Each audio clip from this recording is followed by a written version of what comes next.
Hello, hello. Hey, Reformulate. Today, if I could type, is Tuesday. Adam is done with the Amazon and Google interviews. Read more here. I haven't written any more yet, so this we'll have to type out together. He's not sure what will happen today, so it may be a very short stream. Now we go and edit this and say, I'm working on it. So FYI, Adam is still typing. Why are there 4 people in this document? Adam is still typing here. Wait a minute. All right, so how far along in the search are we? Updated August 18th. So I had an interview with Amazon on August 14th and one with Google on August 17th. These were both the full loops, 5 hours. I can't share any specific details due to NDAs, but here's how I feel I did on both sets of interviews on a scale of 1 to 10. Hey Smurf, hey Gluska. Welcome back and congrats on finishing the interviews. Yeah, thank you. Man,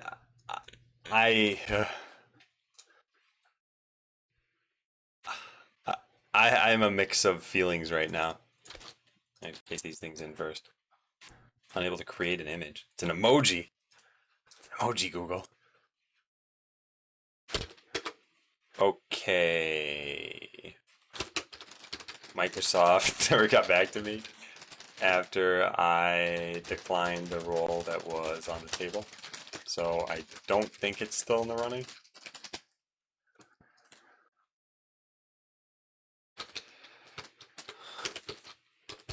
I want to write some more about the interviews themselves.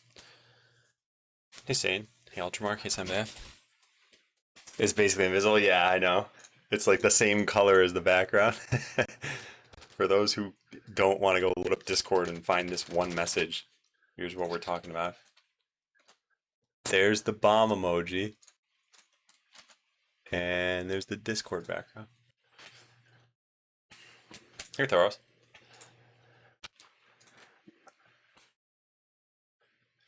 Okay, so... Oh, what's going on? Okay, yeah. High level conclusion. Hey, Lide. Despite prepping for 80 plus hours just for coding, I still felt like it was my weakest skill. And it's what brought down the 4 lowest interview scores. I'm not totally sure what I messed up in the studying process though. Was it not long enough? Did I study the wrong way? Am I just dense? Yeah. Hey Magnifique. I don't know what the agenda is for today yet. And hey Krabby. Well, I guess we can put up the... You can put this up. I'm not going to say I'm not reading chat, but type today to find out more. No, let's delete that actually. Let's change it to this. There. Wonder if I could just put a bunch of spaces in front of it or if that's going to give it a background. No, that gives it background.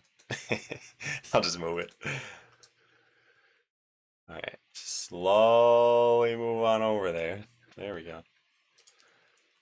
Did I send thank you notes? No. Hey, Codadon. Hey, Aurelio.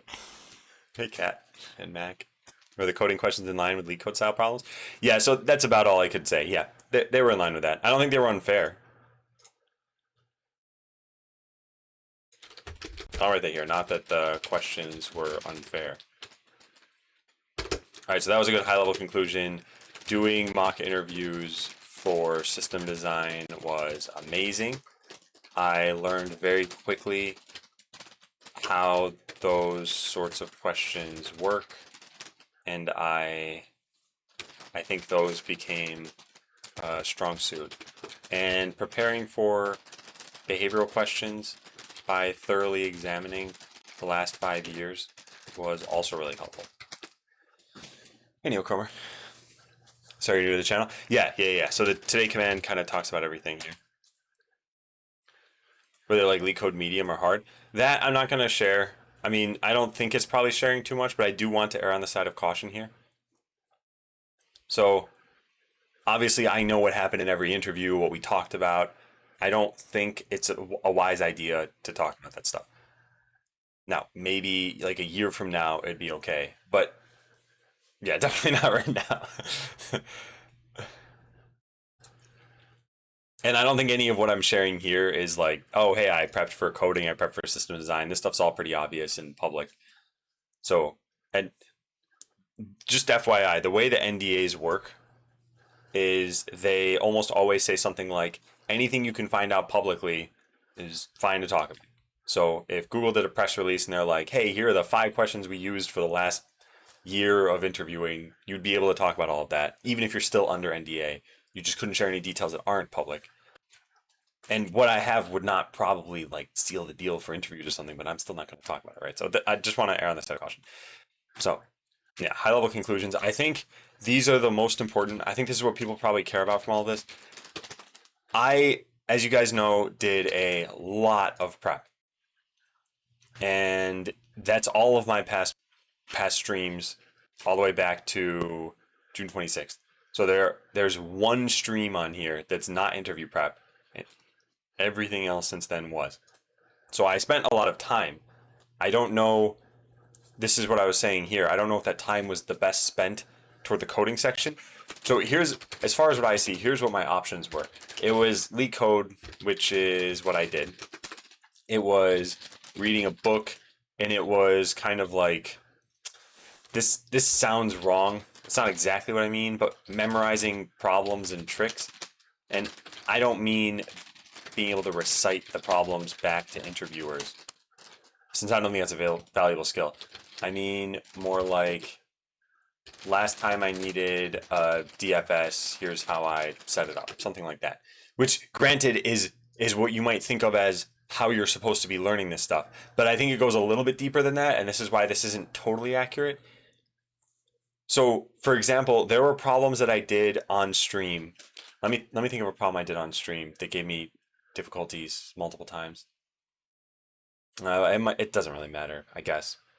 What matters more is just, yeah, there were problems where I did a problem twice on stream and didn't figure it out, despite looking at the answer after the first time. Like, that obviously shouldn't have happened. And maybe the problem is twice. Maybe I should have looked at it 3 times or 4 times or 5 times, or just kept going back to it until I felt like I knew it. And that's where I feel like I probably messed up the studying process a bit. You've forgotten a lot? Yeah, Aurelio, I gotta say, I think these resources on system design, I was reviewing these before interviews. I think this is a great set of stuff to have here. Because I've gone through a bunch of resources now, and here's a new one that I found. This was suggested to me by someone in stream. And if you look at any part of this, like let's say you scroll down to here, TCP and UDP. It says TCP works, use it. Not perfect, you can go faster. It's like, what? This doesn't help at all, right? But you'll know when this is the case. Like, how is this helpful? There's no depth here. So they're talking at a very high level about these things. And so they'll say like, oh, but at least it's unbiased, right? Wrong. And it's like, what? Well, tell me more about it, right? So I don't know for sure if they go into this a whole lot more. No, I don't think so. I think this is a summary of other resources. Yeah, I think this is supposed to be, for this course. So that's probably what I missed, I guess. But anyway, I did not find these notes helpful. Oh, nice, Turbo Dave. I hope your process is going well. And hey, Obi. And Moosey. Yeah, it's pattern recognition, but I think it's pattern recognition sometimes on a level that I just wasn't internalizing for some reason. And so part of me thinks I have a rolling 2-month memory of technology. That's one conclusion that I have. And if you could pick what you want in this 2 months, you would not pick like interview prep stuff. And yet for the last 2 months, that's what I tried to do, is just fill my head with interview prep. And I don't know if part of me recognizes that, look, after the interviews are done, all of what I did is going to be pretty unhelpful, except for the system design things. I think those will be pretty good. But it's not like for any of this coding prep. If I ever got a coding problem like that, I would research the problem. I'd go and look it up and I'd figure out how I would do it. When I get results, that is up in the air. So here's what happens at these companies. And again, this is not an NDA thing. This is what I've seen happen. So typically you have like 5 interviewers, right? So this part's public for sure. And you need some consensus among them. In order to get, remember, like Amazon was on Friday and Google was yesterday. And Google does things a little bit differently, and even they're public about that too. But imagine if you get done on Friday, it's the end of the workday. There's no way you'd go and like meet with all the coworkers then. So they probably schedule a time like, oh hey, can everyone meet Wednesday of next week, which hasn't even happened yet. So maybe they say yes, and then maybe they talk about many different candidates at once, or maybe they're still waiting to interview other candidates, in which case they wait for those to be done too. So I don't know when that's going to happen, but I have a very strong feeling that Amazon will probably be 1 to 2 weeks. And then Google would probably be 2 to 4 weeks, unless I get an offer from Amazon. And then I could probably expedite Google a little bit. That's what I think. So you guys won't hear about this for a while. If you want to hear the updates, I'll post them on Discord or something. One of the big things for today is like figure out the next steps. And in my mind, there are a few different routes we could take here. One is finding a job, 2 is learning, 3 is some kind of doing, and 4 is just talking. And by doing, I mean like some small project or just something I've wanted to do. I'm not sure. I don't know what we'll do. And I want to talk about this with you guys because I am currently like free. I have no irons in the fire with finding a job.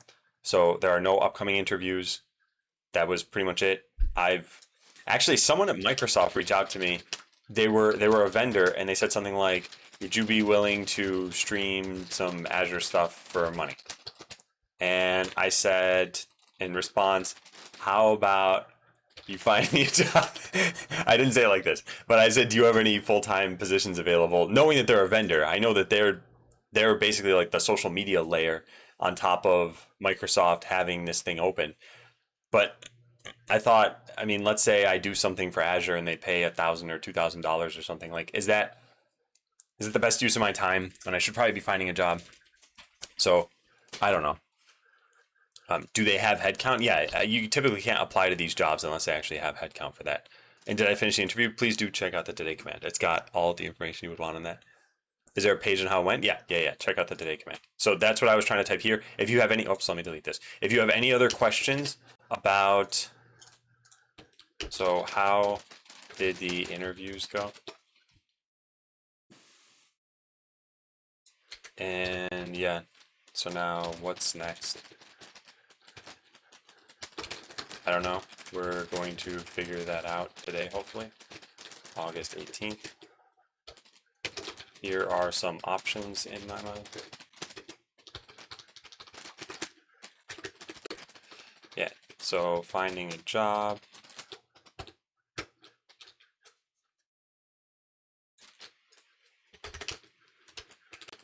I'll do this. Learning something, doing something, and chatting, but that would only be for a short amount of time. Hey, Andorn. Hey, poor boy. What's your specialization and what space have you worked in? Embedded, networking, games. So a lot of what I did in the last 5 years was games and web development. And before that, it was games. And before that, it was Windows security. And so I don't think of having a specialization. I know a lot of companies look at things this way. I think of myself as having breadth and getting depth when I need it. And that's kind of what I think of the last 5 years as being. There was a time when I didn't know anything about cloud platforms. I learned enough about AWS to be able to make the infrastructure for Botland, make reasoned decisions about the trade-offs for those things. There was a time when I didn't know about whatever, any like metrics collection or matchmaking in a game or any other sorts of things. And I feel like I go learn those things and then I know them and then I write notes on them and then I kind of move on. And I think that's kind of what I prefer out of my career. I kind of mentioned that, at least for me, I feel that this is true. I have a rolling 2 month memory of technology. It's like I did the AWS stuff probably largely in 2016 to 2017, and then maybe I revisited it again in 2018 for a little bit. And so if you were to ask me now about the particulars, I'd have to look through my notes. I'd have to figure things out again. But I knew that at one point, and so I feel like I can know it again. And so whatever is important, that's what I want to focus on at the time, and then apparently forget about it. Can you speak about what you mean by doing things differently? To What was the context for this?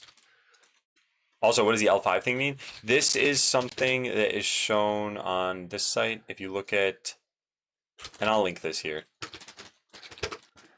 So L5 for Google is like this.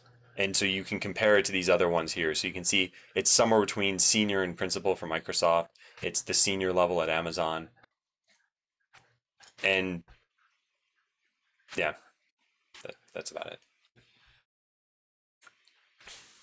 I think this resource that you showed is just what you did with your notes and just even more minimal. Yeah, and what I did with my notes, I tried to have references for, which, by the way, that's another thing I want to include here. My notes, my notes for this were very helpful.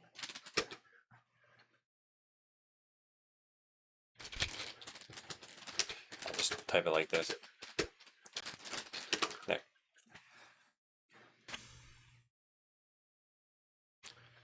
Okay. Hey, Ravens. Got accepted into an SDET role, and I have experience with this. However, I've read things like I might get pigeonholed in QA related things. Do you have any issues? My issue is with the role itself. SDETs have no real ownership over product code, and that's what I never liked.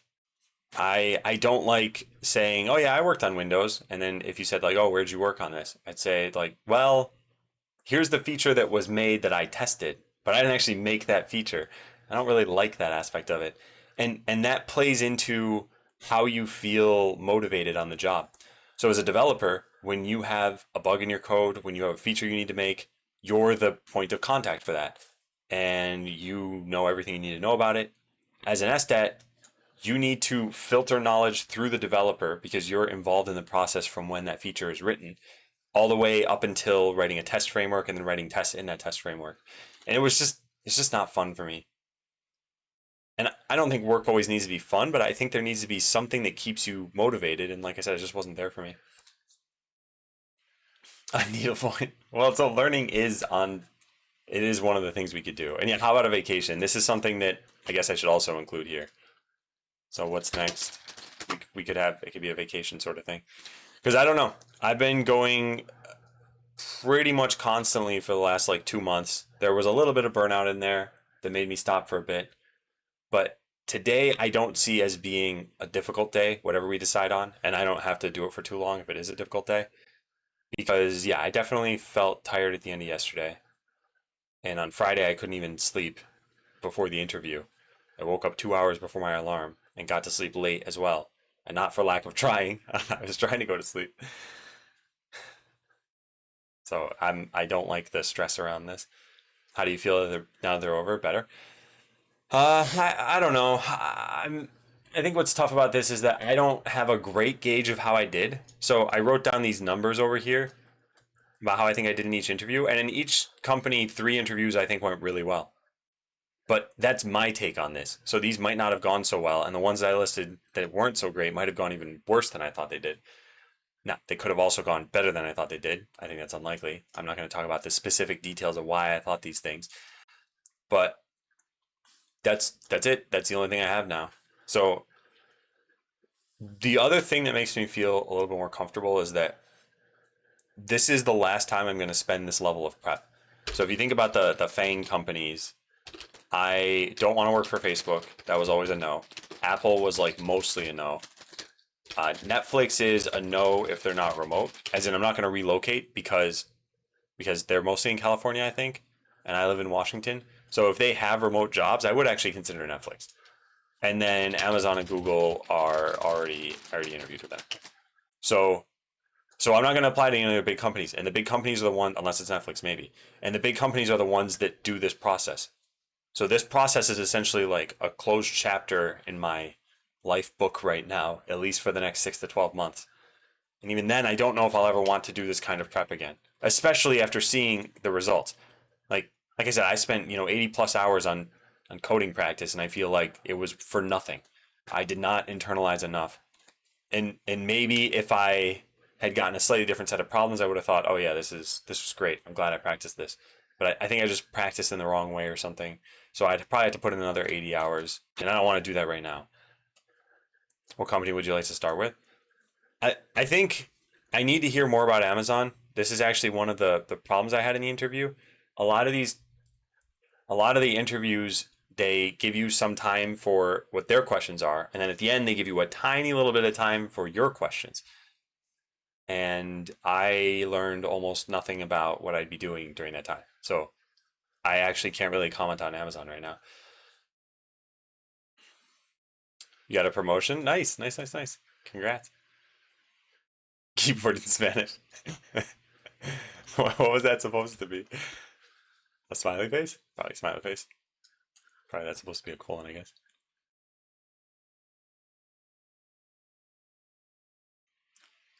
Why the focus on big companies like Amazon and Google is because of the salary. When I see you're so good in other companies searching for a developer for sure.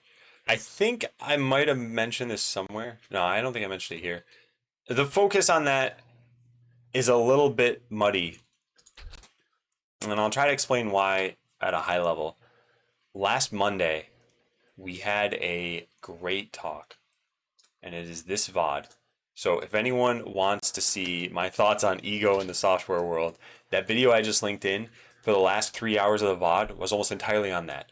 And so here's the summary, and this was very personal and kind of intense for me to talk about. But my summary was I had a very high ego, and I felt like small companies weren't worth it. And this is a very, very sort of high level summary about this. And so I've been working on this for a couple of months now. I could end up looking up the exact day that I thought, okay, this is a problem that I want to actually focus on.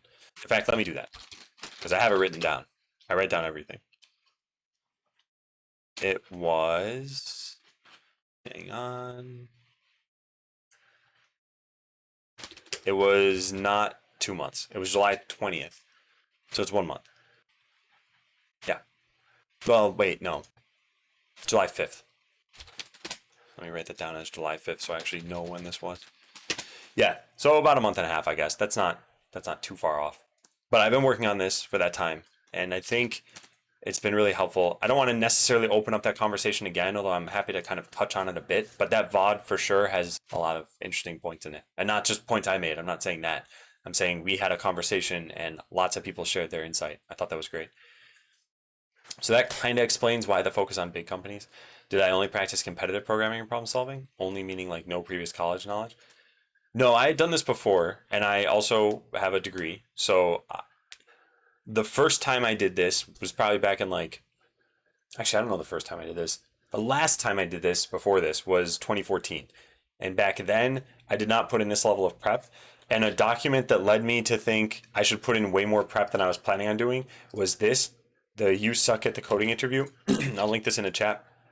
The overall point of this document is, hey, if you want to get good at these interviews, you don't just need to be good at the interviews. You need to be better at everybody else than the interviews who's hiring for the job. So if you put in 50 hours and everyone's putting in 150 hours, you're not going to have a competitive edge. So just put in tons and tons of time and make sure you're studying well, of course, too. So I put in lots of time on top of what I already learned in school, on top of what I already studied last time, on top of being a developer. But I don't think I did it well. Do you not think you'll get offers? The way I'm kind of saying things right now is I see it being about a 50-50. It could happen, it could not. I don't mean this in like the like Twitch meme kind of way of an event either happens or doesn't. I mean it in, yeah, it's pretty balanced right now. I can see it going either way. One of the things I've mentioned this now a few times. There was this. What's the word? Former Google dev who was giving a talk at Etsy about interviewing. And the talk is titled something like 25 Things I Learned from 250 plus interviews. And one of the things he said that I thought really resonated with me is he said there's a perfect team and there's a perfect anti-team for any given candidate, such that you could be the most powerful candidate for the job, and there's going to be a set of 5 people who just wouldn't hire you. And there, you could be the worst candidate for the job, and there's going to be a set of 5 people who probably would hire you. And this is always kind of what I think about with card games. And I mentioned this too, I don't think this adds a whole lot, but there's always like an order of your deck and an order of your opponent's deck that could probably allow a novice to beat a professional, and probably like allow, yeah, I guess the converse of that, allow a professional to lose to a novice. And that's just the luck of the draw. So I might have some people who looked at those interviews and they're like, well, he thought through it this way. And someone else might just say like, well, he didn't get the couple of things I was looking for. So the other way that I kind of funnel this information in is I think humans are just bias machines. And it's very hard to know where your biases are. I did a mock interview where the person kind of said at the end, like, you didn't talk about this one thing, and I would have liked to hear about that. And I thought, but I talked about lots of other things that I think were helpful. And I think it's one thing to say, hey, you had a gap here. I acknowledge all those other things. But it's another to say, like, none of those other things mattered because I wanted this piece. And to some extent, that's kind of what these system design interviews can be. They're these sprawling problems, and you have to figure out what's the core of it that the interviewer might want to talk about. But that might not be... I'm not going to ramble about this. I'll leave it at that for now. Would Azure stuff be the IBM Developer Channel? I don't know what that would be. I actually did not ask for more details about this. This is the second time Azure's reached out to me. The first time I quoted them a rate that I think was more in line with the work I've done last time this happened. So I did something with the First Robotics Championship last year in April. So April 2019.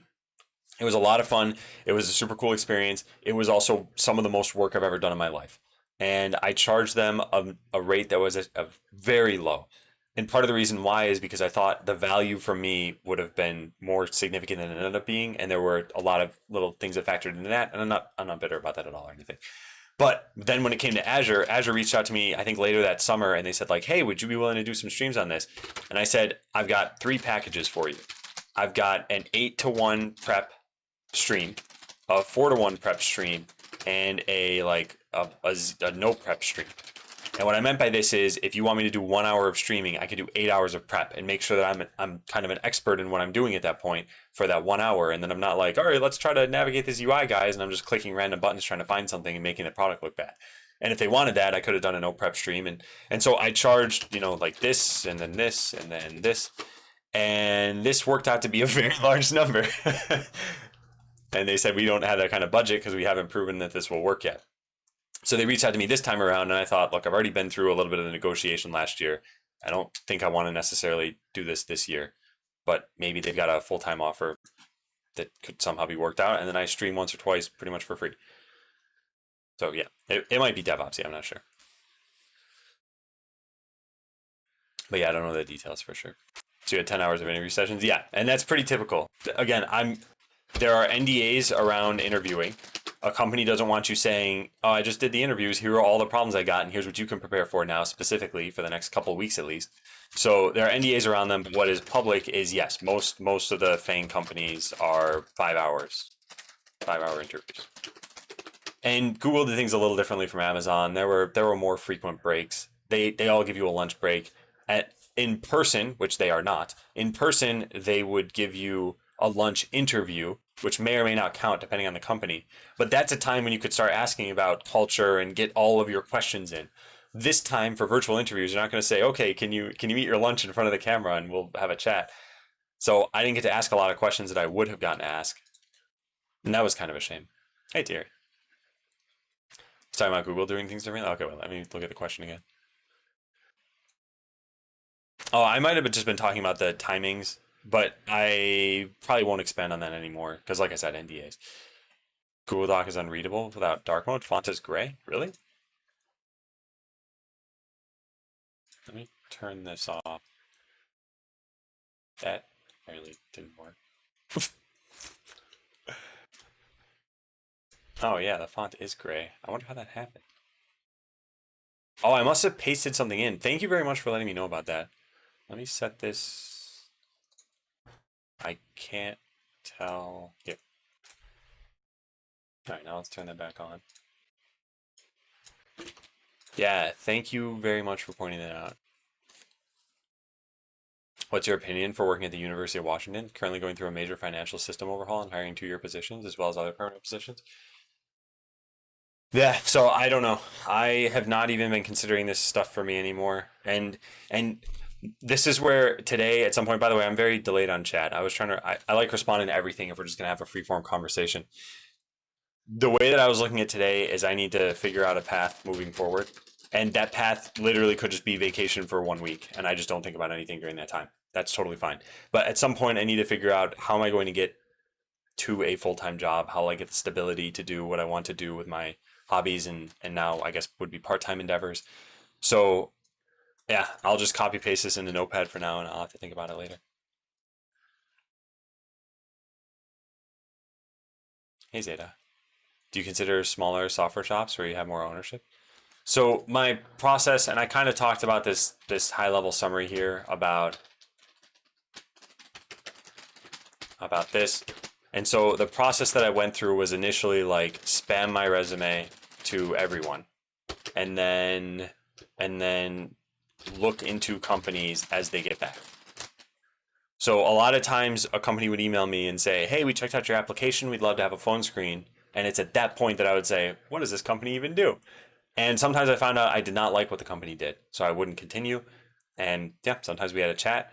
But in every case, the ones where they liked me, the ones where they didn't like me, I obviously am still looking for a job, so they didn't pan out for some reason. And I think I'd be more open to that process now. And that's what I'm debating. Is that what's most important to do? I wonder because I listed out these different things. Like today's stream could be about, hey, let's make a small script to do something I've always wanted to do, and I just never had time to do. It could be that we just chat for a couple hours and then I'm done and I go play video games the rest of the day or something. I don't know. And when I say play video games, I mean not on Twitch. Hey, Arkle and Hey Moon Script. Looks like you bombed the end of Amazon interview. Yeah, for sure. That was not a pleasant experience, but I'm not going to talk about it too much more. I have no problem talking about it, but like I said, NDA, I'm not going to violate that. Yeah, so what am I wrong? Yeah, can't talk about that too much. Take an MIT open course. This does not sound too appealing to me. So when I say learning something, what I mean here is I was doing Adam Learns for a very long time.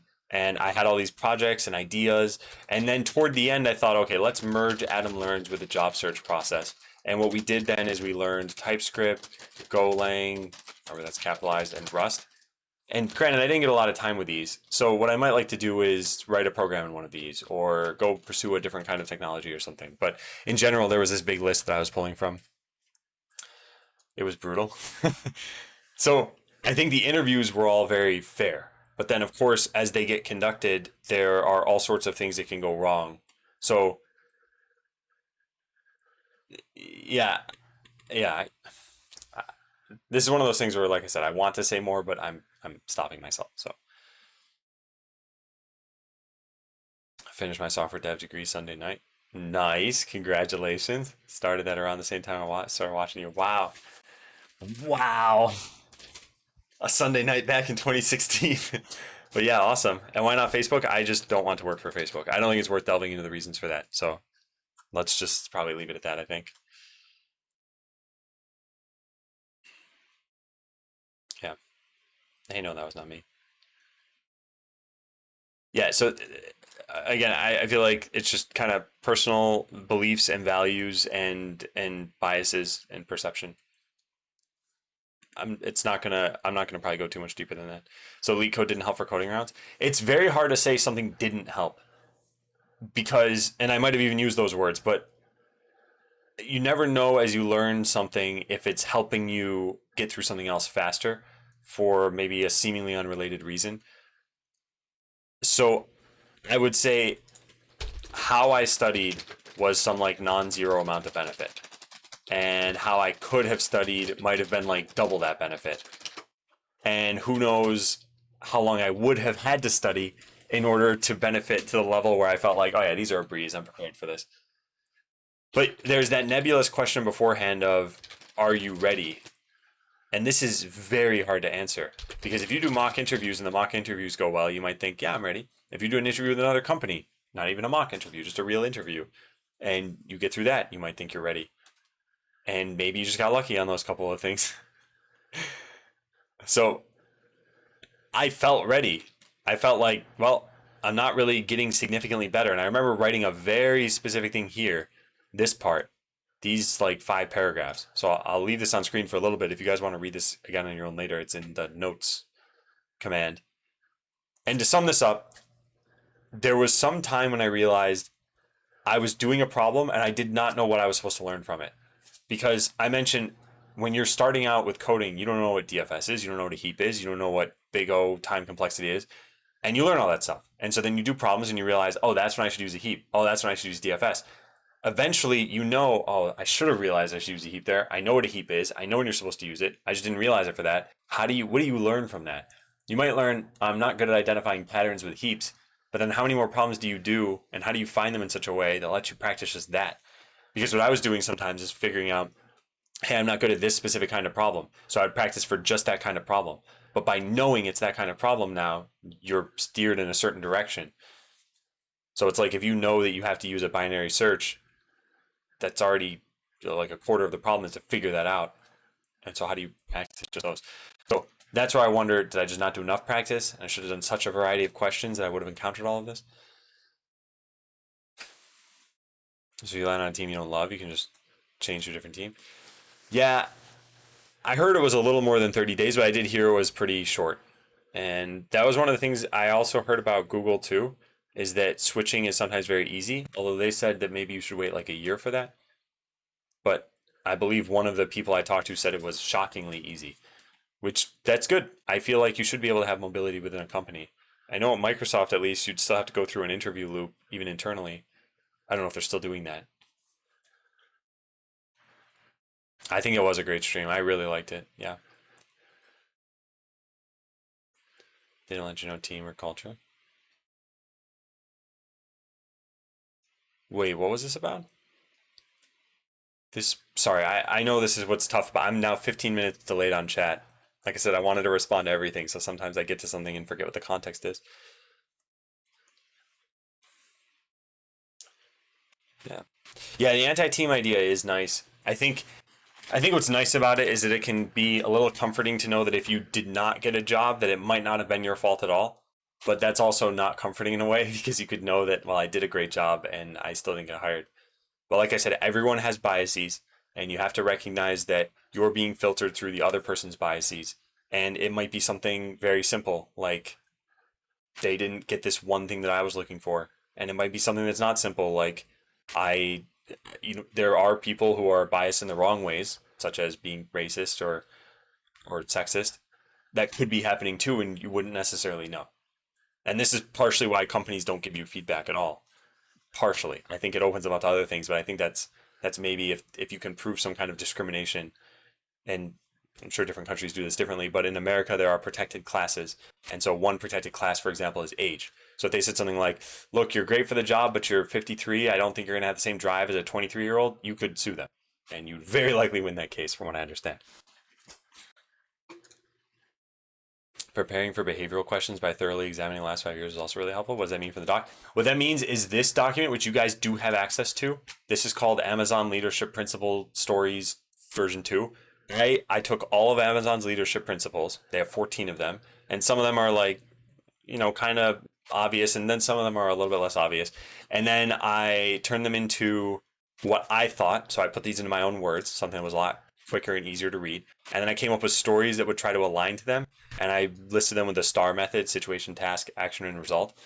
This was really, really helpful for just thinking of what did I even do? Because so many of these things, like this one, Botland launch, this happened in 2019. I forgot all the details of this.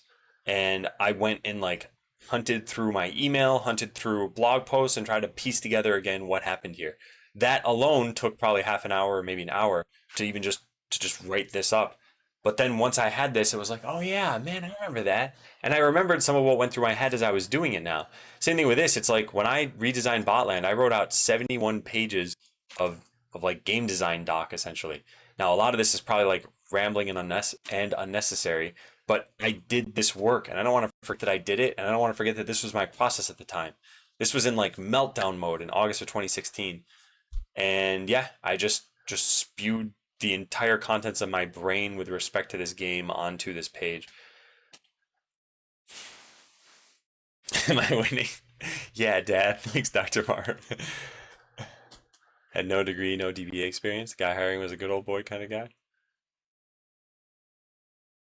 So you had the perfect team, essentially. Yeah.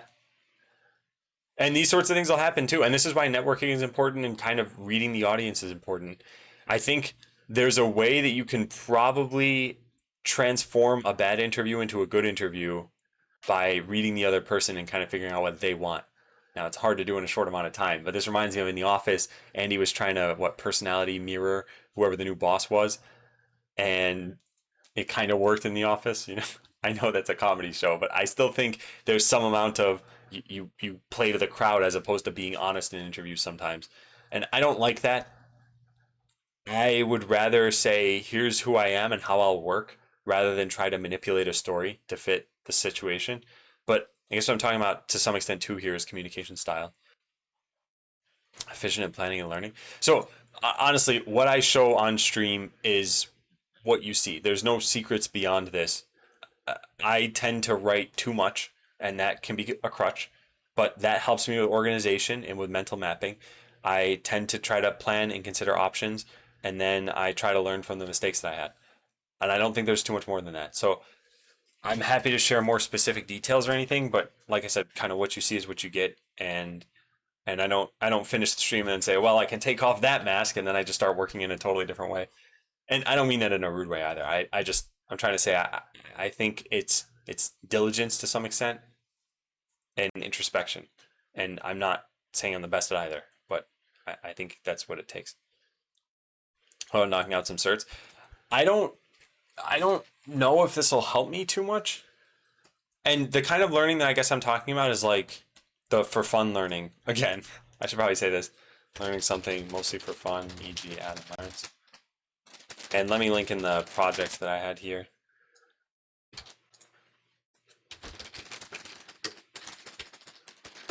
Yeah.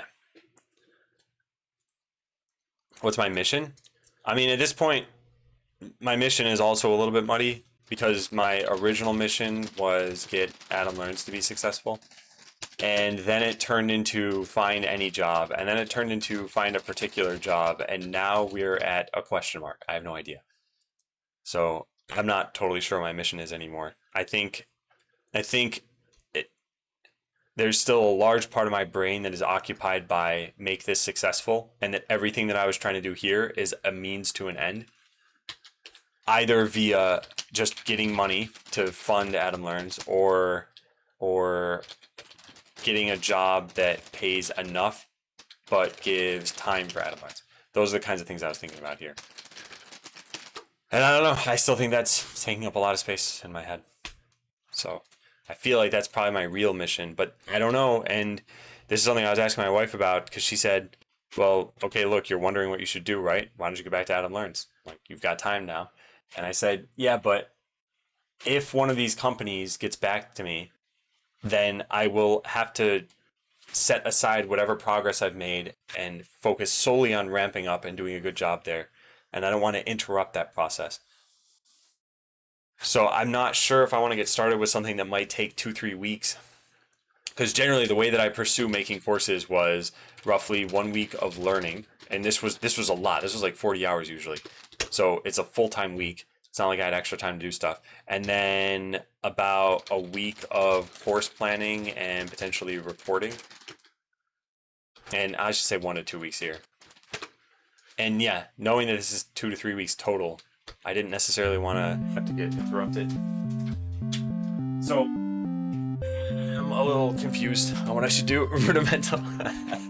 Thanks for the resub. That must have happened now like 3 weeks ago.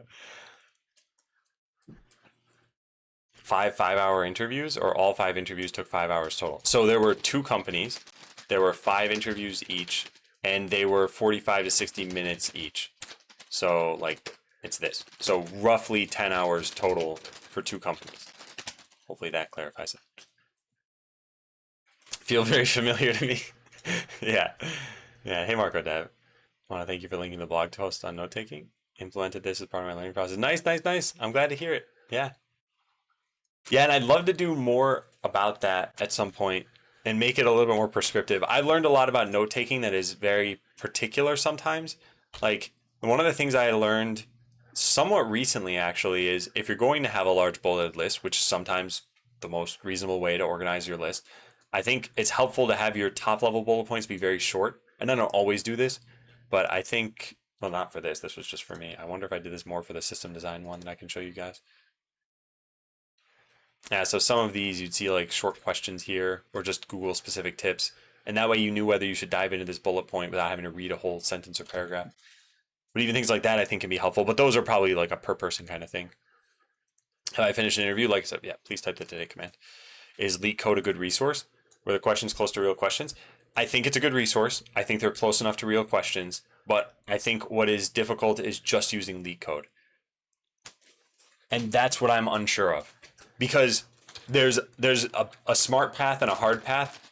And I think that if you're just using LeetCode, that it becomes the hard path and that you have to start doing like 200 hours of prep. And if you're reading a book on algorithms and data structures, then maybe that's the smart path. And maybe it takes, 80 hours of prep and you're supplementing it with questions. What I was doing almost exclusively was LeetCode. And I just went through, I never even had an account, I'm pretty sure, beforehand. And the total number of problems I ended up doing was 154 and 31 attempted. So we touched close to 200 problems. I don't think that's a lot from what I understand. I guess a lot of people are just really grinding on LeetCode the whole time. But this is sort of demoralizing when you just keep doing question after question after question. You could also fall into a pattern of that you kind of like the monotony, and then you just start hammering out these questions and it's relaxing for you. I didn't really get to that point because I kept thinking, why am I doing this? And I think I had some bitterness about the process too, feeling like it was taking away from the other things I wanted to do. Yeah, they were senior level positions. Or well, the Google one definitely was. The Amazon one I think was what did they call it? I think it was an L5 at Amazon. I'm not actually sure. I wonder. Let me see if I have that written down somewhere.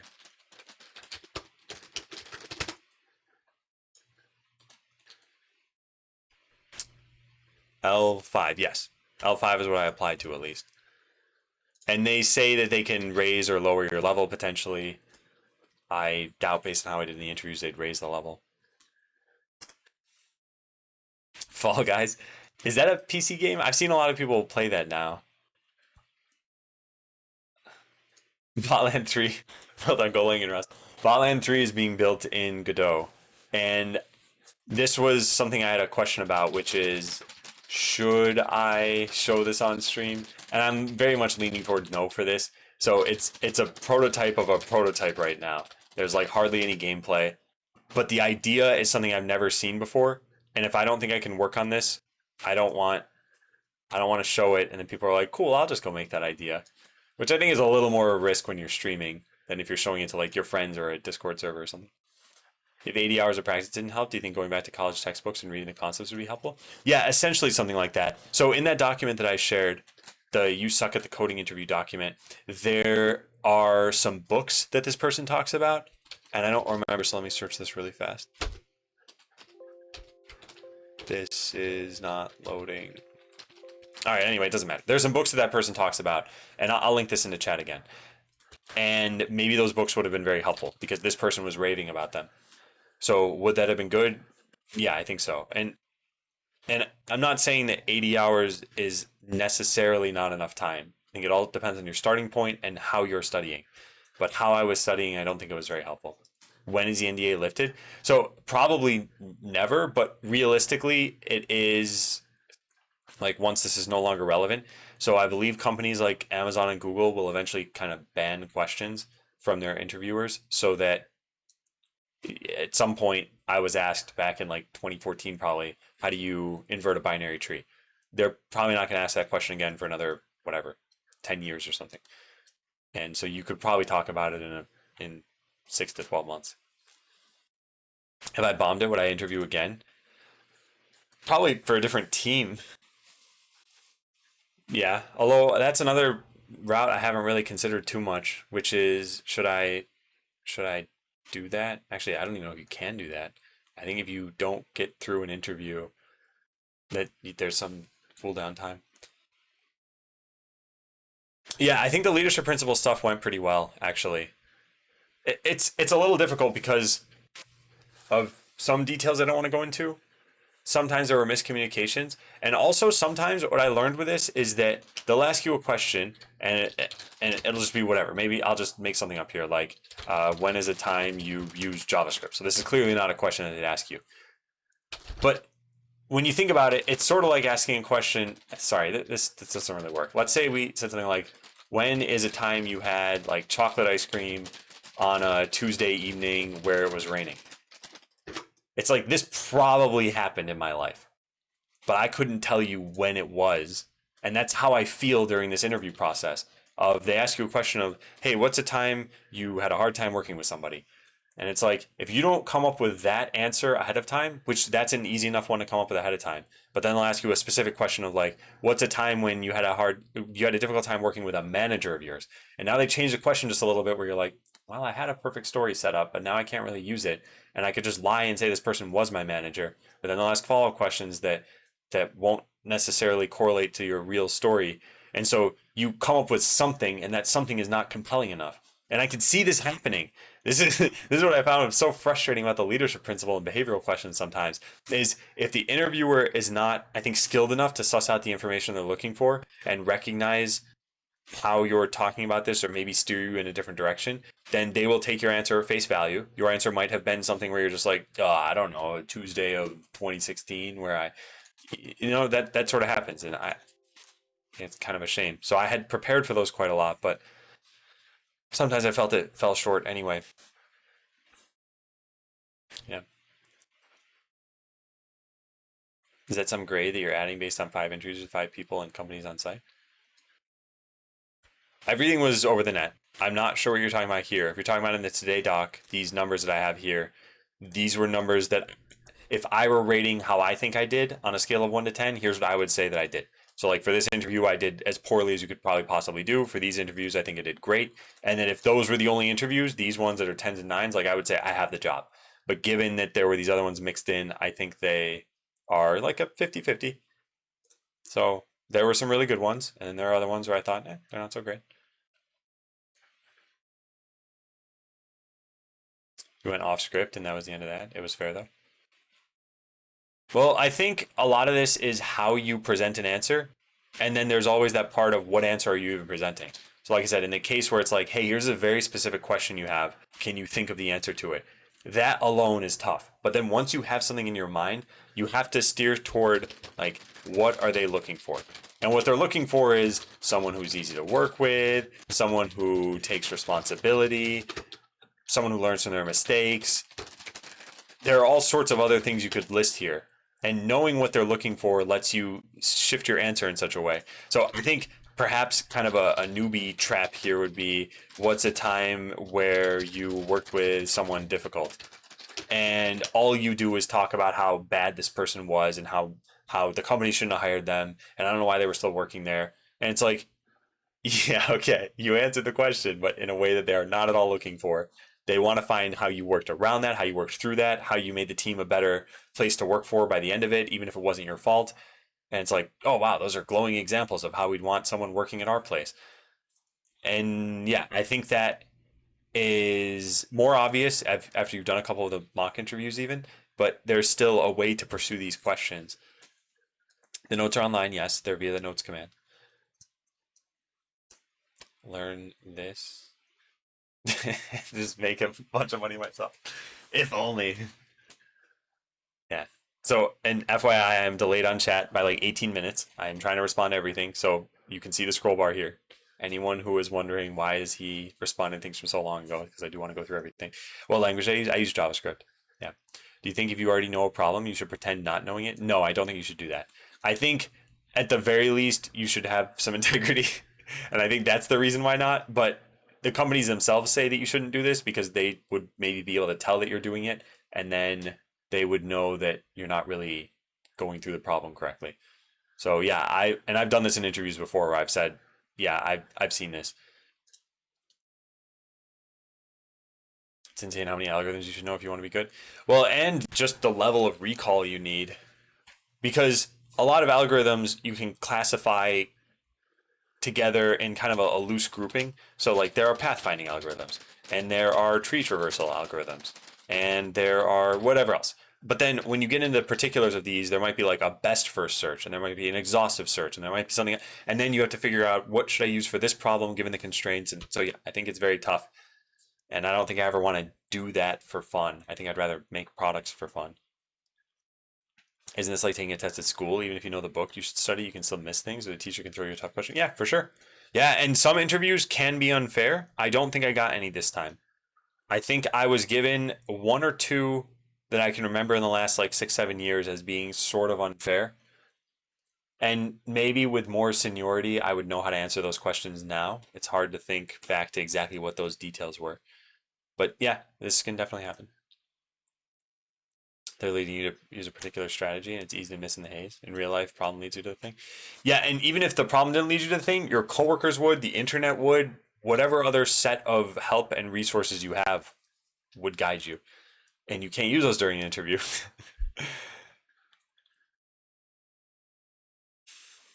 And yeah, nice, broken sword. Yeah. I would try to break this mentality if you can, though. Saying you're the worst programmer you know. There are probably worse. Although I guess technically you might not know them, but still, I don't think it's helpful to look at yourself that way. You should always try to improve, try to just be better at these things. Are you done with Amazon and Google and waiting to hear back? If yes, how much of the preparation was helpful? Do check out the Today command that answers both of those questions.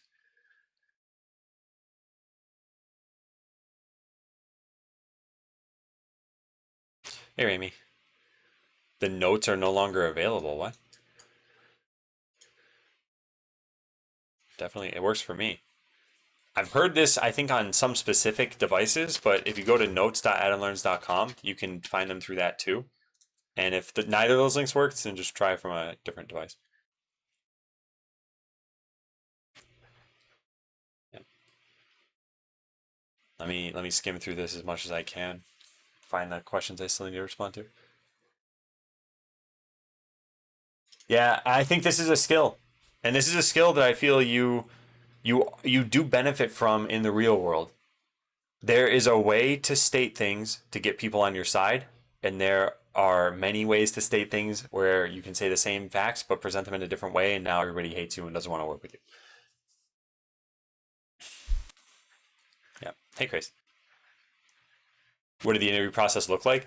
It is for both of the companies I did, it was 5 interviews and it was some split of coding, behavioral questions, and system design. Beyond that, I'm not going to go into details. This is all completely public and I'm under NDA with both of these companies and cannot share more than that. So this, like I said, public, this is what you can pretty much expect from almost any tech company that goes through the sort of big process. Like any of the FANG companies are going to do something like this. They're going to make sure you can code. They're going to make sure you can design systems. They're going to make sure you're not hard to work with.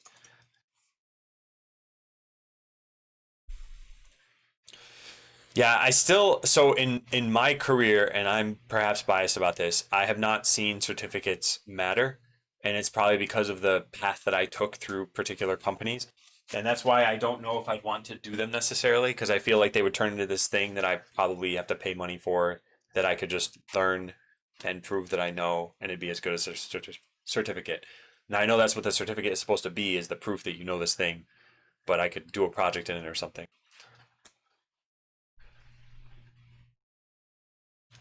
You wish you could see examples. I mean, if you want to see examples of this is what I was saying. My last 2 months of VODs are just interview prep.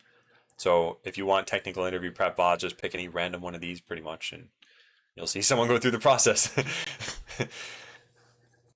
And there are a lot of videos on YouTube, not my videos, that you can see a variety of people going through these. For me, I did not find it very helpful because what I thought is I needed to have that thought process. So knowing what other people do would only be helpful if it illuminated something that was just completely alien to me. So it's like if I said, "Hey, I need you to figure out this math problem. What's 5 times 7?" It's like I might see someone say, "Well, I know how multiplication works, so I'll just do the multiplication and end up with 35." That's almost the level that I felt I was taking from these coding questions. Of the like, well, I saw it was a breadth first search kind of question, and so I just implemented the algorithm, and I'm like, oh, okay. Well, I had a hard time seeing this. And granted, with math, it's easier. You have the sign right there, I guess. But different strokes for different folks. I'm not saying don't look those things up. I just think you might not find them very valuable after watching a couple of them. But for sure, knowing what's expected, I think is always good. So I remember I was doing composition lessons, I think last year. And every once in a while, my teacher would ask me something like, what kind of progression is this? Something along those lines. And I'd be like, what's even a possible answer? Like, if you were to give me multiple choices, what would those choices end up being? Because I could probably answer this question, but I didn't necessarily know what style. Like, am I supposed to say, I don't know. Yeah, I guess you guys probably get the idea from this. And that kind of happens sometimes with, I guess, the coding interview, where seeing it play out would be helpful. And then after that, you can know what to study for. Learning, mental mapping, boot camps. Are you saying I should participate in those or I should conduct one of those? Just for VC money? Yeah. Yeah, going back to Adam Learns, like I said, my worry with that is I don't want to interrupt Adam Learns for the job process. And the job process would be very important. So to clarify what this is, it'd be a lot of like ramp up and actual just work, and that's going to take a lot of energy. And we're in a very weird time. This is something that was very interesting talking to people at Amazon and Google about, because this is the first time for most people in the entire world pretty much where you were supposed to be at an in-person job and weren't at an in-person job. And that changes the dynamics of a lot of things. So for some people, they were like, oh man, I don't have a commute anymore. And I used to spend like an hour on that. So I just get more time in the day. And while that might be a pro, one of the people said, well, now I don't have a clear guard around my workday. So I used to leave at whatever, 5, 6 p.m. And that's because that's when the bus would show up. But now I'm at home. So sometimes they work for a little bit longer. And hearing how isolation impacted, well, really quarantine, how quarantine impacted people's work process, how they'd learn at a job, how they'd meet people, that was really interesting to me. And something that, yeah, I never had to do, right? I worked for a company that was either like, it was either always remote or it was either always in person. And if I worked from home, it was one day out of the week or something here and there. Considered short-term contracts. I think I want something more long-term. What I want to do is build a routine, and it's harder to do that out of contract. I'm on Indie Hackers. I'm not sure I know what that is. So maybe because I don't remember a lot of these websites I signed up for. And so it's insists on certs if you want a pay raise. I don't find them the best way to learn, to be honest. Yeah, I think if you're at a company and you know that this is what you need for a pay raise, I think it's worth doing then because you know that there will be value in doing it. And have I considered some security stuff? I did a week on hacking actually, and I think that was pretty interesting. But like I said, given that we're kind of right now, I'm between interview prep and like interviews and then eventually a job. So I'm kind of fitting something in here with what comes here. And this is where I was saying it could be learning, it could be doing, it could be talking, it could be vacation, it could be and so what I do is probably gonna be scoped to like the 1 or 2 week time frame. And I think part of this is a question for the stream, and probably most of it is a question for me. So what would I be motivated doing? What I want to spend the time on? And I know we haven't really gotten to talking about this too much. I'm hoping I'll catch up on chat at some point. I'm like 19 minutes behind now, but I'll put some more thought into it for sure. But yeah, I hope everything's on you. It is rudimental, and thank you again for resubbing. For those who don't know, I did turn off subs, so you can't be a new subscriber. So people who are subscribing are sharing the subscription from when they did resub. Taking a break and rest seems like a healthy thing to do. Yeah, I think that maybe it's worth doing that for at least a couple days this week. Maybe I take the rest of the time off. Maybe I don't. I'd have to figure out what I'd be doing though in that time.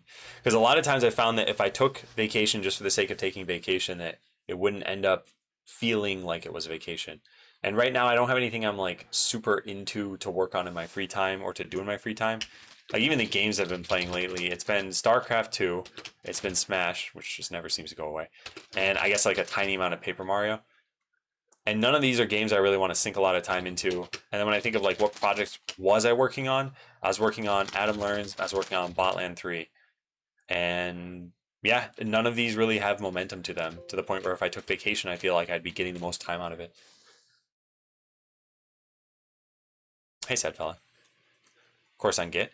I only have 3 courses, but doing any course would be a lot of research and prep, and that could probably fit into a week or two. But this is actually another point that I haven't talked about too much. All of the course prep that I've done has been very intense, and for those who don't know what I'm talking about, I'm not trying to sell this to you guys. I don't care if people buy this stuff anymore. I'm not trying to make this work right now. But for example, the Godot course that I did was so many hours of preparation that if I had to go from doing all of that and then recording these videos, and by the way, this room has been super hot, so I'd be like sweating as I'm recording videos, then go right to a full-time job without any sort of break, I'd probably feel burned out at the full-time job pretty soon thereafter. So I'm a little hesitant about that for now. When's the feedback coming? I don't know the answer to that for sure. I imagine sometime in the next couple of weeks. Yeah. Yeah, I think turning it into a book could be kind of interesting, but I think these things change a lot, and I like having it as a course because that's what I have so far.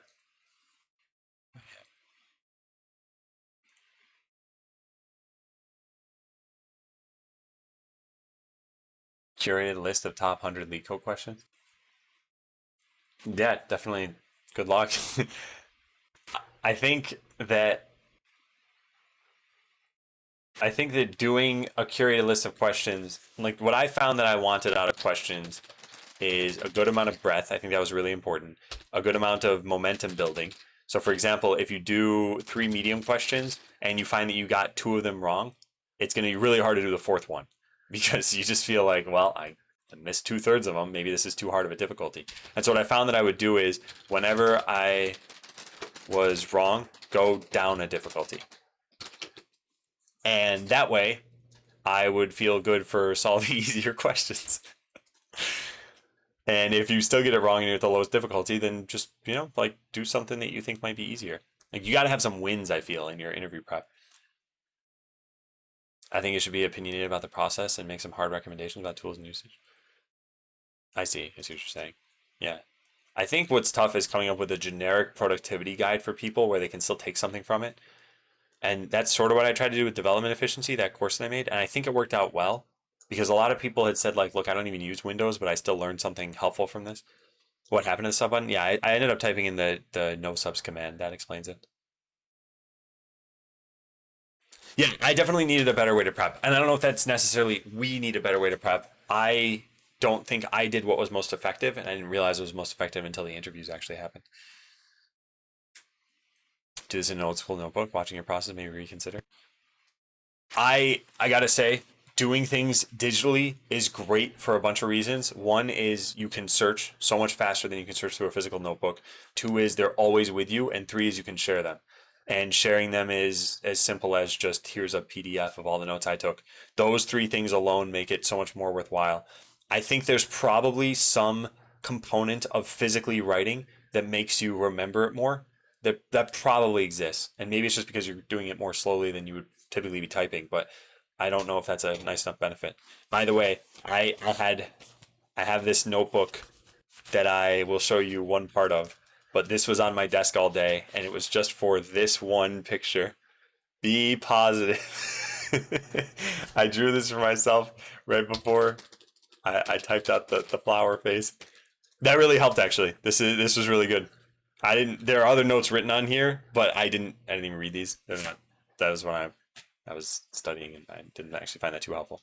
But the face was great. What are you taking from the original botland for the new botland? I'll probably talk about this eventually, but I don't think I'm going to do that just yet. But basically, the concept of automation is going to be kind of the only thing. You read that whole document? The the game design doc, the 70-page thing. Did you find that interesting? I mean, I guess you must have if you're talking about the same thing I'm talking about. But I never thought anyone would read that again. Getting a program job at 31, writing first line of code. I went through a really bad boot camp. Is it rare? It's very hard for me to say that. I don't think it's common, but I don't know how rare it is. I think the common path for lots of people is that they grew up around computers and at some point realized, whoa, there's a programming language on this. And then they just started using it. Whether that was at 8 years old or 17 or something like that, usually that's what led into, okay, now should I go to school for this? Should I take an AP computer science class in my high school? Those sorts of things. And then the paths split a bit into, well, I like this thing, I'm doing it, I get enough experience, so I continue to do it, or I pursue formal education or certificates. Or so starting at 31 is, like I said, probably not the most common path, but I know at least one other person in my life who is pretty much starting around that age. So that doesn't necessarily mean anything. Could be rare. What should someone focus on most for Google interviews? Well, like I said, all the interviews are a combination of coding, behavioral, and system design, and I think they're all very important. So as your seniority goes up, you also do more system design. But then you're also expected to have a level of fluency with the coding problems that is higher than normal. So it's hard to say that any one of these is more important, and I don't know what internal weightings they use. So I can't necessarily comment on that too much. With that said, the behavioral stuff is all pretty simple to prep for every company. If you had to spend the most amount of time on it, it'd be no more than 20 hours, which granted, since I spent like 120 plus hours on things, 20 doesn't sound like it's so bad to me. But that's if you want to spend the most time. If you want to spend just a good amount of time, like 8 hours is probably more than enough for that. You mine your life for stories. And something I learned from this that I kind of want to do for the future is just start a note that's like behavioral questions at my job, and just every month say, what did I do this month?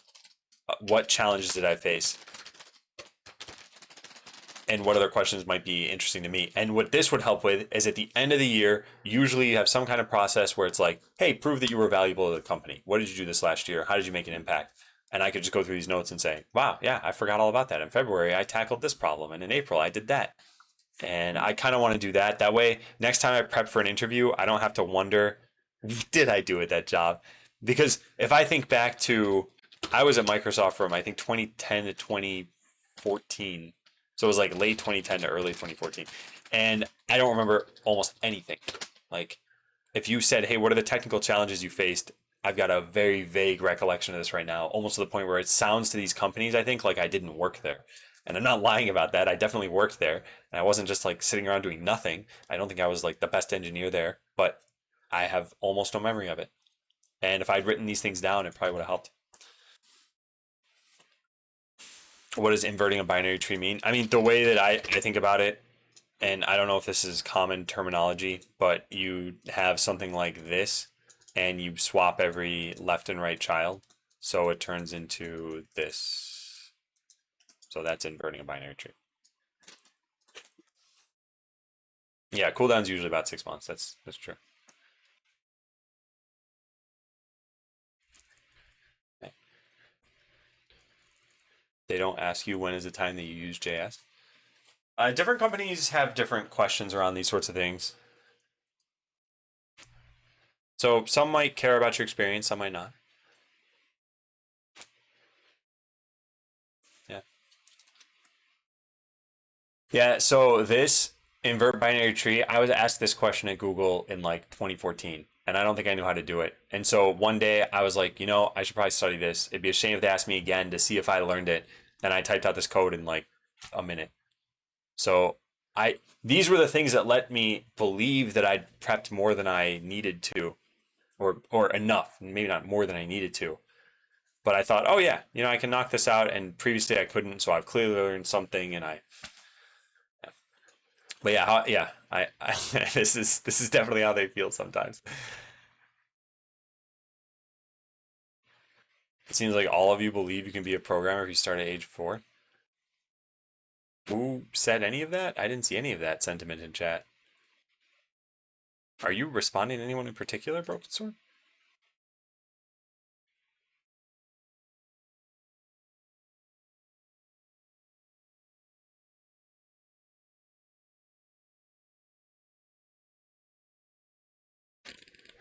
I I don't think I skipped over those sentiments. Yeah. Okay. Yeah. I don't I don't know if you're feeling hostility in chat or something. I didn't see that. What are some unexpected benefits you received from streaming these sessions? I think this has been a very interesting time for networking. Like when I think about the kinds of people who've come into my stream in the last couple months versus the rest of the time. So at any given point while streaming, you're going to get kind of subject matter experts and you're going to get people interested. What does that say? One of the elite few left. That's right, Stoop Kid. Thank you. So you're gonna get people interested in the topic, and there are varying levels of expertise around it, right? So when it comes to interviewing, I got lots of people who are interviewing and lots of people who are being interviewed. And the people who are interviewing would typically offer help. And so I did some mock interviews on stream, and I've got those in my VODs if you guys want to look through them. So we had Premier 13, CEO of Coronavirus, Flying Meat, and then I did some of these off stream, which they didn't want them to be streamed. So that was really helpful. The other thing that was really helpful is filling in the gaps as I was looking through these things. A lot of times I ran into an issue and I couldn't necessarily figure out how would I get better at this. And people would just be like, hey, here's how I solved it. And I saw a lot of approaches that I thought were very interesting. So like MBrax would typically use iterators and coroutines. And I thought that was a really cool way of trying to avoid off by one issues and also just structure your code in such a way that the iteration is separate from your algorithm logic. That was really cool. And for system design, there were lots of real world questions that I had. Like in the real world, would you use a queue for this? Where would that queue exist? How would you scale it? And I just would ask those questions and I got answers to those sorts of things. And so I bundled them all into these notes. Again, you guys have access to this. You can type the notes command. Yeah. You faked not knowing your problem got rejected. Honesty is the best policy. How many palindromes? I can't answer that question. I'm not going to try to violate this idea. I know it's a joke question, but still.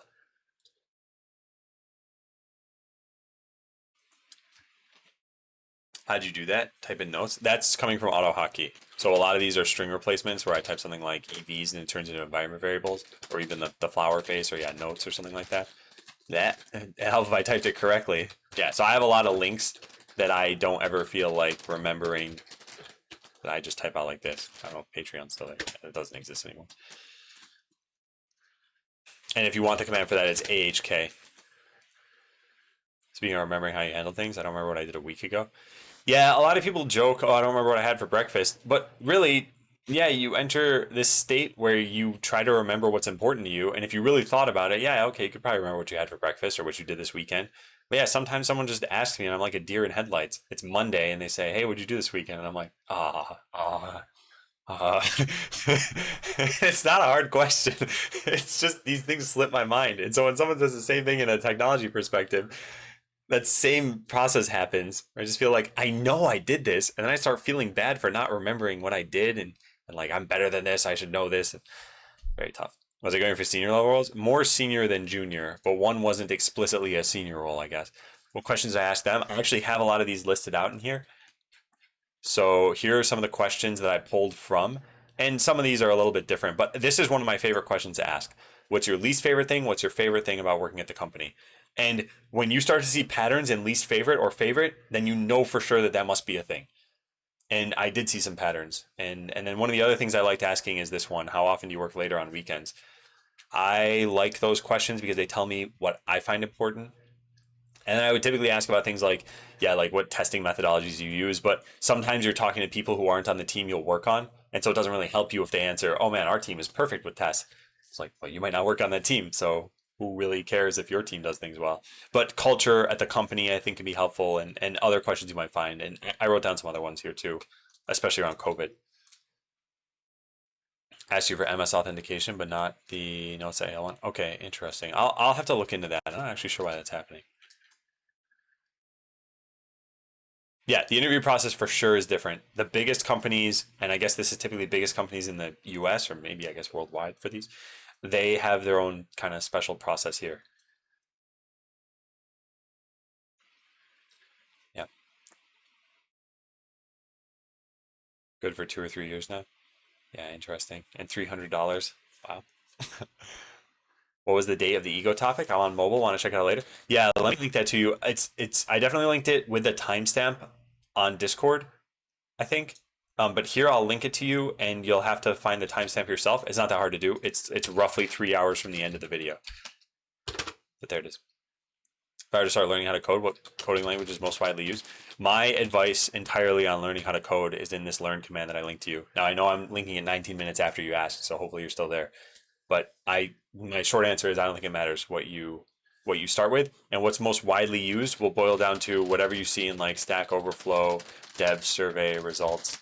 These are pretty recent, so they're 2020, of course, but they're even pretty recent within 2020. I don't remember if it's got the date on here. No, but I think it's like 2 months old at this point. Anyway, if you look at this survey, you will find out the stats on what everyone who responded here was using. And so let's see if I can find something really fast. Where is it? I could just probably search for Python or something. Yeah, here we go. So apparently JavaScript was used by the vast majority of people who answered, and then you can kind of, these stats are just at the link, right? I'm not going to keep these on screen for too long, but these are the ones that at least people who answered this, and you might get some survey bias in here because maybe the people who are answering this are more likely to have been on the site, and that means that they're more likely to use language or something. I don't know, but you can see them all through this. Do these companies have different processes of interviewing for front end dev positions? I mean, do they focus on that? I don't know. I was not interviewing for front end, but I imagine that in order for them to gauge candidates, that they probably apply the same process everywhere, and that way the training for the interviewers themselves can be the same for any position. I'll for sure lose the mentality of thinking on the works program ever. That's a good point. I think I had that mentality just in case I failed. Yeah, and this is something that ego talk that we had, again, this VOD that I linked in from August 10th, this was really eye-opening for me. One of the things that we talked about, the talk was basically high egos in the software world. And it was just an open-ended conversation. I wasn't trying to push an agenda or anything. I was trying to work through my own issues that I have. And one of the things we talked about is a high ego the opposite of imposter syndrome? And someone had answered no, and they actually explained why. They said that they think they exhibit both, and how they're really both just kind of defense mechanisms. So I totally see that. If you say you're the worst programmer ever and you mess up, it's easier to accept that, to say, well, I'm not a very good programmer, so of course I'm going to make mistakes. When you start to look at yourself in higher regard and then you mess up, you might think, oh man, kind of like what I said earlier, like, oh, I should be better than this. Like, why did this happen? And then you start to wonder, well, do I really deserve where I am? And you can start to develop imposter syndrome that way. So I thought it was great. I think it's a good talk to listen to. And I'm not even saying for my content, chat had a lot of stuff to add for that. Hang on, Mark, keyboard. What's the stream about? Check out the today command. Yeah, what we're doing is really just talking about the things that are in chat, and I am 18 minutes delayed on everything. So I am not sure you're even here still. Yeah. Put chat in sub-only mode. Animal Crossing. Hey, Wally. Hey, Tim. Why don't you learn machine learning? It's a really viable skill. I want to learn machine learning, and I probably will at some point. In my mind, this is a perfect topic for Adam Learns because I could probably tackle a good chunk of it in a week. And when I say good chunk, I clearly don't mean become an expert in machine learning. I mean go from not knowing anything to using TensorFlow or something like that in a week, and maybe make a simple project. I played Witcher 3 for about half an hour, by the way. So I was upset at the pace of the game and uninstalled after that half hour. So I can't really say I played it, I guess.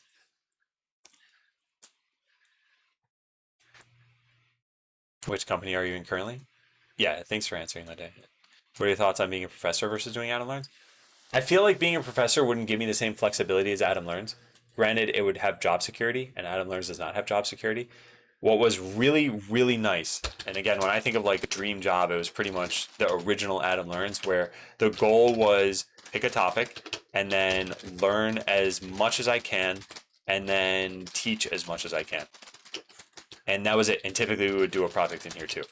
What was really nice about this is that variety was baked into this. We just picked a different topic once every, typically a week. But even if it was 2 weeks, even if it was 3 weeks, that's still a lot of variety. You're doing more than 12 topics per year.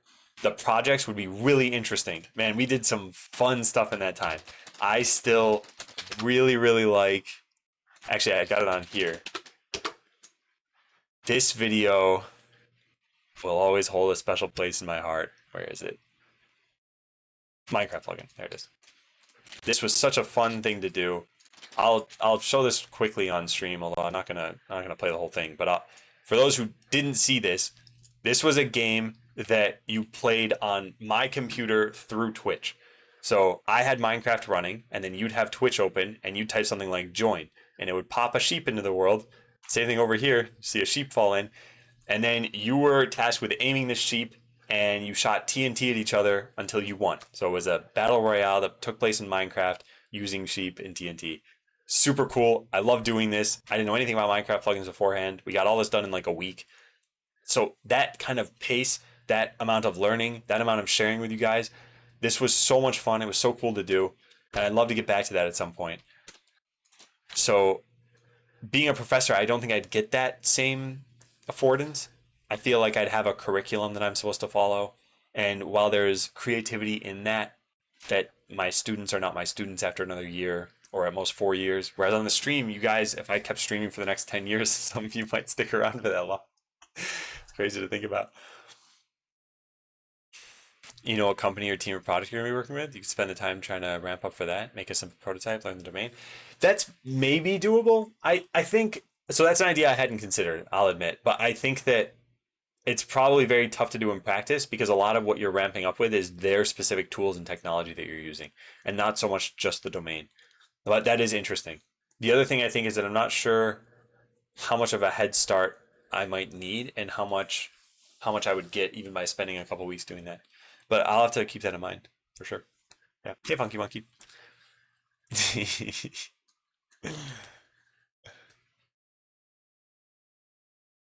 What would you have changed in your approach for interview prep now that you've finished the interviews? That's really hard to say because here's what I think went well, and I was kind of talking about this in the today command. What I think went really well is mock interviews, great. System design, great. Behavioral questions, great. All that stuff went really well. The stuff I would do differently is the coding process, but I'm not sure how I would change it. I don't know if I didn't do enough, if I didn't do it correctly, if I don't know. It was very hard to say. Maybe I didn't do enough mock interviews for coding, but then again, I think like that's probably not the case because at the end, what's basically going to happen for most of these jobs that you have to do coding questions for is basically just click one of these, this one, and look at the question. And if the answer doesn't pop out at you immediately, you have to go into like drafting mode. You have to figure out, okay, how would I solve this? And I'm not reading this question, I'm not actually doing this. I'm just using this as an example.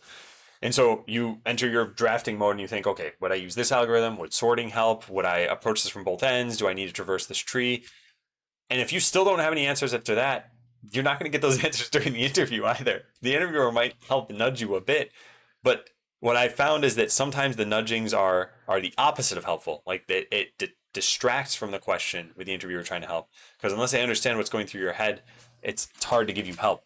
And I was generally vocalizing my process and everything, but I got tips sometimes. Like one person said during an interview, what's a data structure that remembers position? And what he was trying to get at, and I'm not going to tell you the details of the problem or anything, just this one quote. What he was trying to get at is not at all what I would have answered for this. Like when I think of what remembers position, I think of like, okay, an array, you've got indexes of every element, or maybe you could say a hash map. But yeah, the answer to that person's question was not at all what I would have thought. And so it was a very unhelpful tip, but the interviewer thinking that they're being helpful is probably like, wow, this person isn't getting my tip. Like, this isn't good. So it's kind of just stressful. And I got to figure out, well, maybe I won't end up figuring this out, but how could I have changed that coding approach? Did I miss something? You probably missed something, yeah. I wanted to find out what document you were talking about when you said, where did you say it? That you said you read the whole document?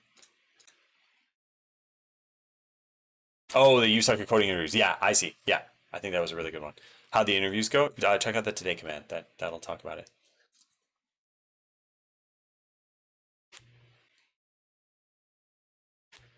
You should be watching SGDQ. It's going on this week? I didn't actually know that. Huh. What would be the point of inverting a binary tree? For interview prep. um, imagine there's some like very, very edge case sort of point for this. I'll give you an example that may or may not fit here. There are, you can think of your file system as being a tree, and perhaps you have some sorting mechanism in memory where you want to sort differently, and perhaps inverting might help there. In this case, I don't think it necessarily would, but I think it's something like that.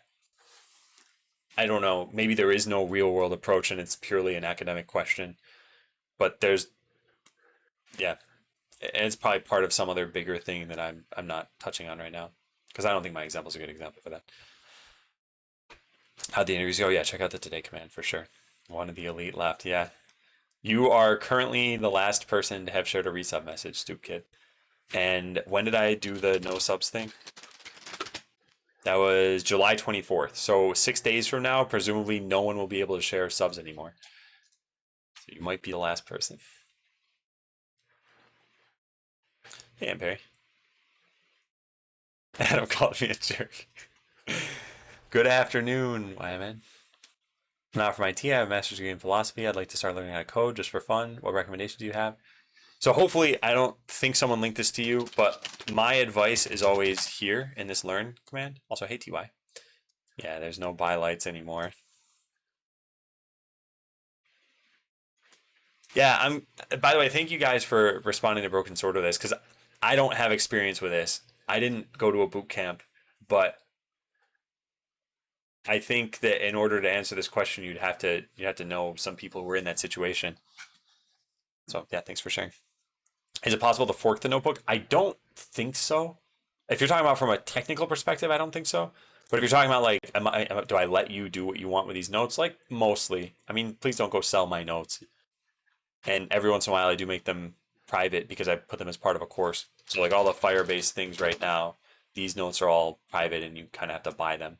So things like that is like, don't make these public. I don't mind even showing them on my own stream, right? Like you guys are here. If you want to copy paste this from my stream, I guess that's fine.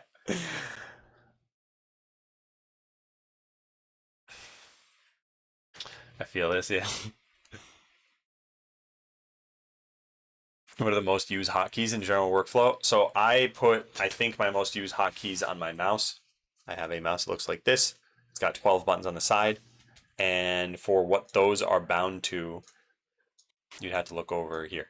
So the two most used, I used to have a mouse with only two extra keys, and I always bound them to backspace and Control W.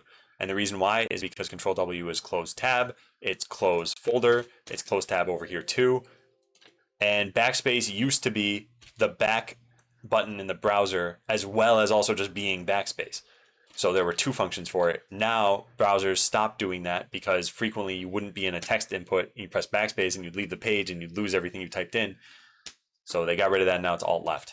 But I also have left on my mouse right there, so I can still press it. So yeah, I did Control W, just backspace. House walk forward through what you remember usually works for me. Forget where you parked. Yeah. I think that's a good trick for anything kind of factual that already happened.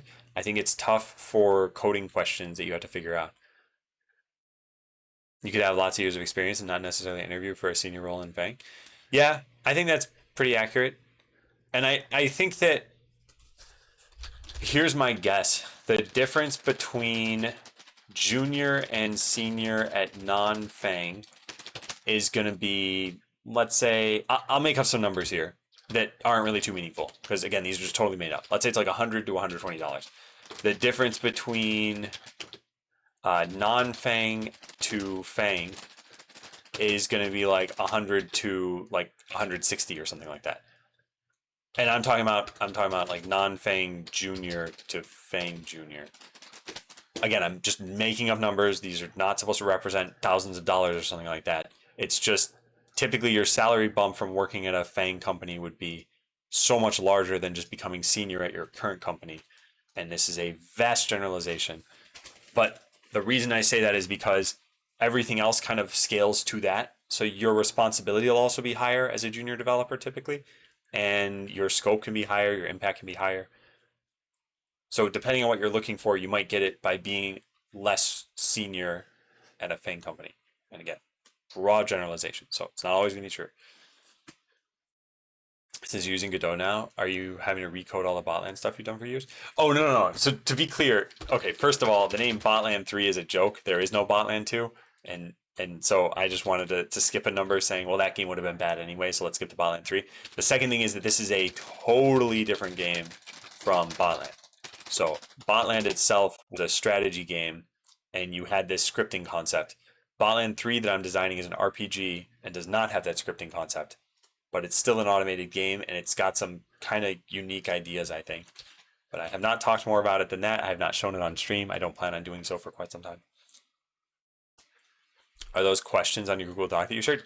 No, they're in my notes that I have. So if you type the notes command, you'll find them in engineering interview prep in miscellaneous. So if you scroll like way to the bottom, questions asked a company, it'll be there. Oh yeah, notebook doesn't exist. Let me alias that. There. Okay. Hey, Bremir. Yeah.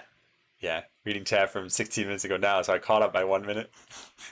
This is what a lot of the streams have turned into. For those wondering kind of what's been happening on the stream, or you're new here and you're like, why are people watching this guy? So for the last like 2 months, I was doing interview prep for my own job search. So this was not just an academic pursuit. It was that I was actually preparing. And in that time, we did a lot of coding. We did a lot of behavioral questions. We did a lot of system design. We did some mock interviews. And then as of Friday, I had an Amazon interview. Monday, I had a Google interview. And Tuesday, of course, is today. And I did not want to do any intense work. There are no more interviews coming up for me, so I don't want to do any more prep. And part of what I want to figure out is what's going to happen moving forward.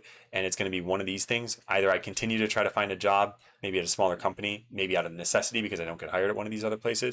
I try learning something, which is kind of the content I'm doing before interview prep. I just do some small project. I just chat like today. So for today, I pretty much settled on we're just going to be chatting, I think. It's been an hour and a half of me talking nonstop, and I'm still not caught up on chat, and I like responding to everything. So that's kind of what's going on for anyone who's new here. And for anyone who wants to hear more about the interview process and how it went, do type the today command. It's got a link to this document. I see quite a lot of people are in this document. And I rated myself on how I think I did in the interviews. Not all of them went well, but some of them went pretty well, I think. And I said how my prep actually helped me and how it didn't help me. So I hope that comes in handy for other people. And remember that SQL, that list wasn't mutually exclusive, of course, because the numbers add up to more than 100%. So probably most people felt like they intersect with SQL at some point, which I imagine is pretty common. Have I considered applying to Netflix? Yeah, I have. I have not looked into whether they are remote for good, because Netflix is in California and I'm in Washington, and I will not be moving. So if they were remote for good, then I can continue working there after quarantine ends. But I don't want to find a job for the next like 8 months and then have to leave. Ah, it is interesting. Well, I will say this. I spent a lot of time on that Firebase course. If you are interested in getting it, or you want to like try it out before you actually spend money, or you, I don't know, whatever, just want it for free at this point, just let me know over Discord or something like that, because I have a lot of notes. Breathing room. Thanks, Grognosh.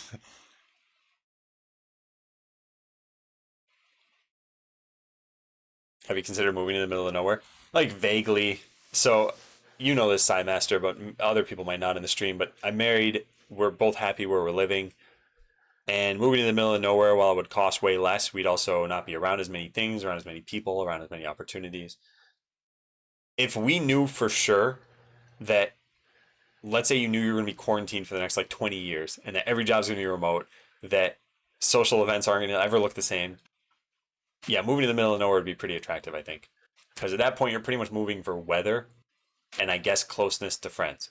Because opportunities at that point would be remote. So they're kind of the same everywhere, right? Or, yeah, maybe I guess some scenery you might like. But, yeah, then it'd be more of a serious consideration. What are your thoughts on Ruby on Rails? I've not used either one for long enough to have an opinion on them. So my thoughts right now are they seem interesting. I'd like to learn them, but I don't know when that would happen. Hey, Quanda, please give Witcher 3 another try. It probably does get better, but I think this is what I've noticed with a lot of games nowadays is that so many people have a Steam library of like 4,000, and then you think about how many games they've played, and it's like 370 or something. Still a lot, but it's like, hey, there are all these games that you haven't gotten to that you want to get to. So there are games I'm currently playing, like Paper Mario, where I still want to finish that, and by the time I finish that, there might be another game on the horizon that I want to try too. So I don't know if I'll go back to Witcher 3. The other thing is that I generally find that it's very slow for me to get into those open world games. Like Skyrim, I installed, I played, I didn't think I had any fun with it. Then I tried it again years later, and I don't know how far I got. And then again years later, and then I finally liked it enough to play, and just never finished it. What data structures would you review after going through interviews? I think really the answer might sound weird, but like all data structures is my answer here. And I think they're all important in different ways, and you need to know the properties of pretty much all of them. So you think of all of this trees, graphs, and stacks, and queues. Yeah, I'm probably missing something here, but I think you need to know the properties of like access, deletion, adding for all of these things. You need to know when you would prefer one over the other. You need to generally know how would you store some of these things. So like a tree, for example, there are multiple ways of storing a tree in memory. You could back it by an array. You can back it by nodes. You can maybe able to use an adjacency map or matrix or whatever they're called. And yeah, when might you do those things? And yeah, what properties they have. Does your IRC show hosting?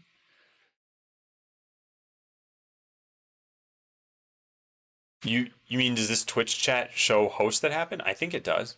If I miss something, you have to let me know. Look at whispers. I don't show whispers on stream, and I don't look at whispers on stream. So if you hosted me, thank you. I think it only shows them above a certain number. I don't know what that number is. Current, and I think they should show on. There should be a notification like up here somewhere. Killed almost all my motivation. Kind of jealous you're working in the industry now.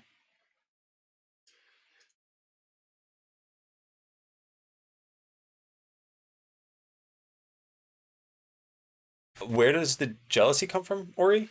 That the motivation part of it?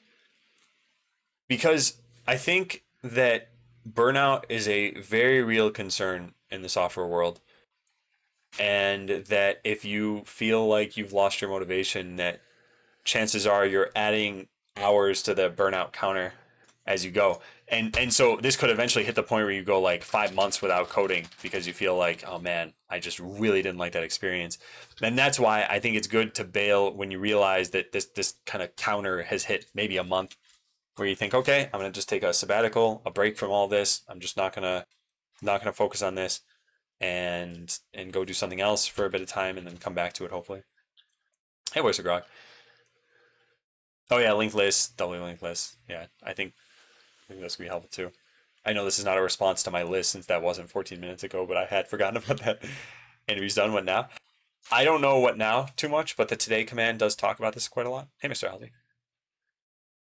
This I so what the person was trying to say was a stack, which I I mean, if you know what their intended answer was, you can try to retrofit an explanation for it, but I don't think that makes sense when you forward fit an explanation.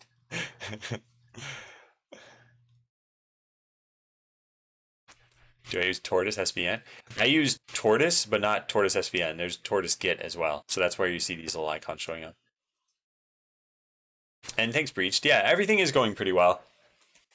You know, if I were to rate, so I mentioned this, Friday was the Amazon interview and Monday was Google. There's something kind of interesting in just how I would rate my sleep. So Thursday, Friday, Saturday, Sunday, Monday, and that brings us up to today. Thursday was the worst. Friday, Saturday, Sunday were all great. And then last night, again, terrible. So it kind of makes sense before the first interview, the major interview I had. Okay, I slept poorly. I woke up really early before my alarm. But then for Google, it was all fine. I slept great Sunday night. Felt awesome. Last night, interviews are done. I don't have anything else lined up. Could not sleep. So I think I've got anxiety again. And I think it's at the prospect of having to repeat any of this process, which makes sense, right? I spent whatever it was, 120 plus hours. And the thought of saying, well, it's just another 30 more hours, just another couple weeks, just waiting for companies to get back to you. I don't like that idea. So I think they kept me up.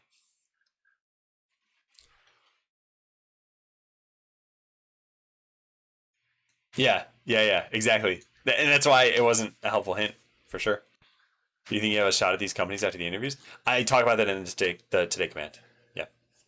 So I listed out what I think my ratings are. From that, I might not have said this explicitly. I think there's like a 50-50 chance at either company.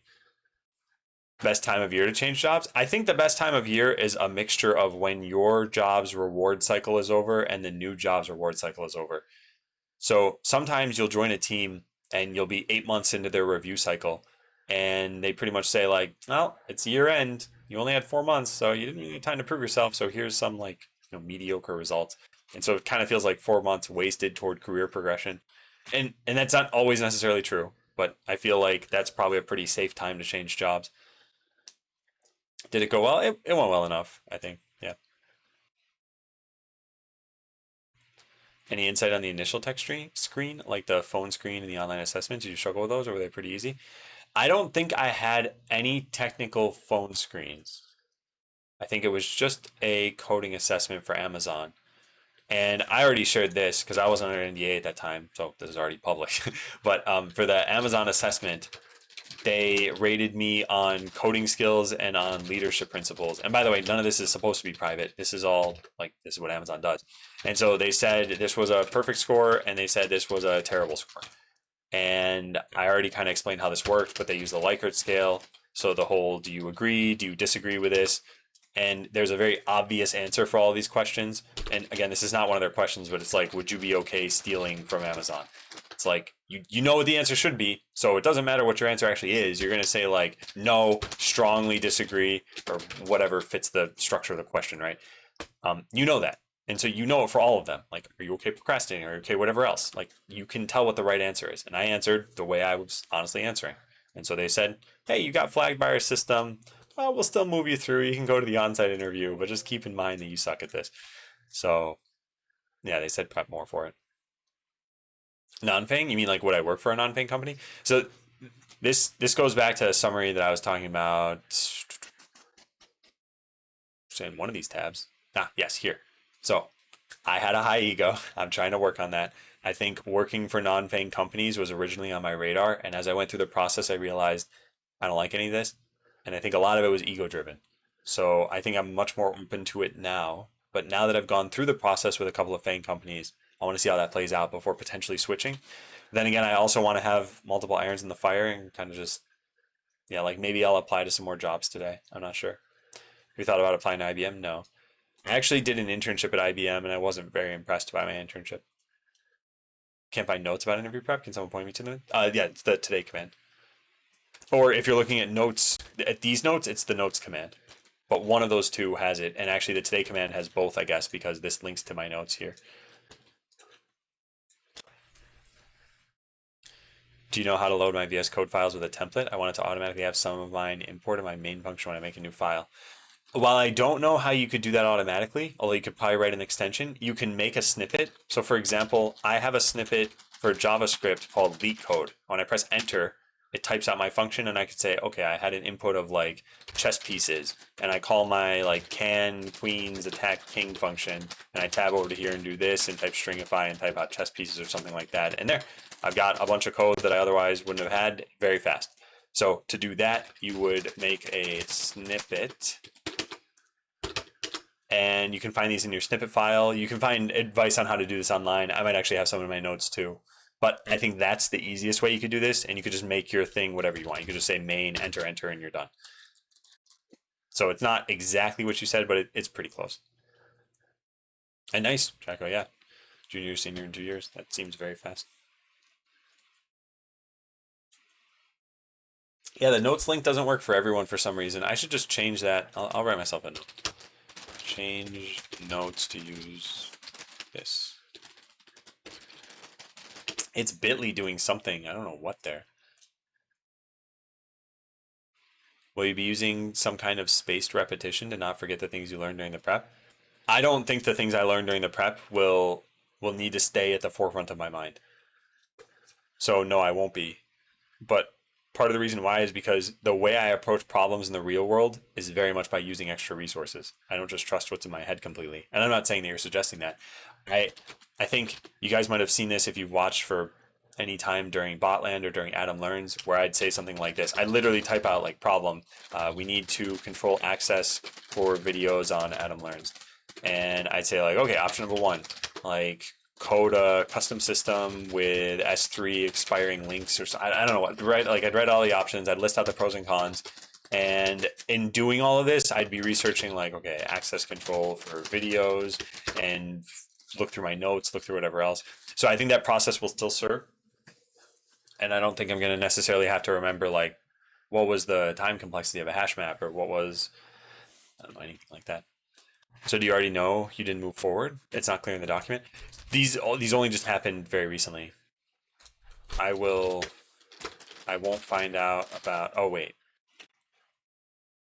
Yeah, so I won't find out about, I won't get results about the interviews for at least a week or two.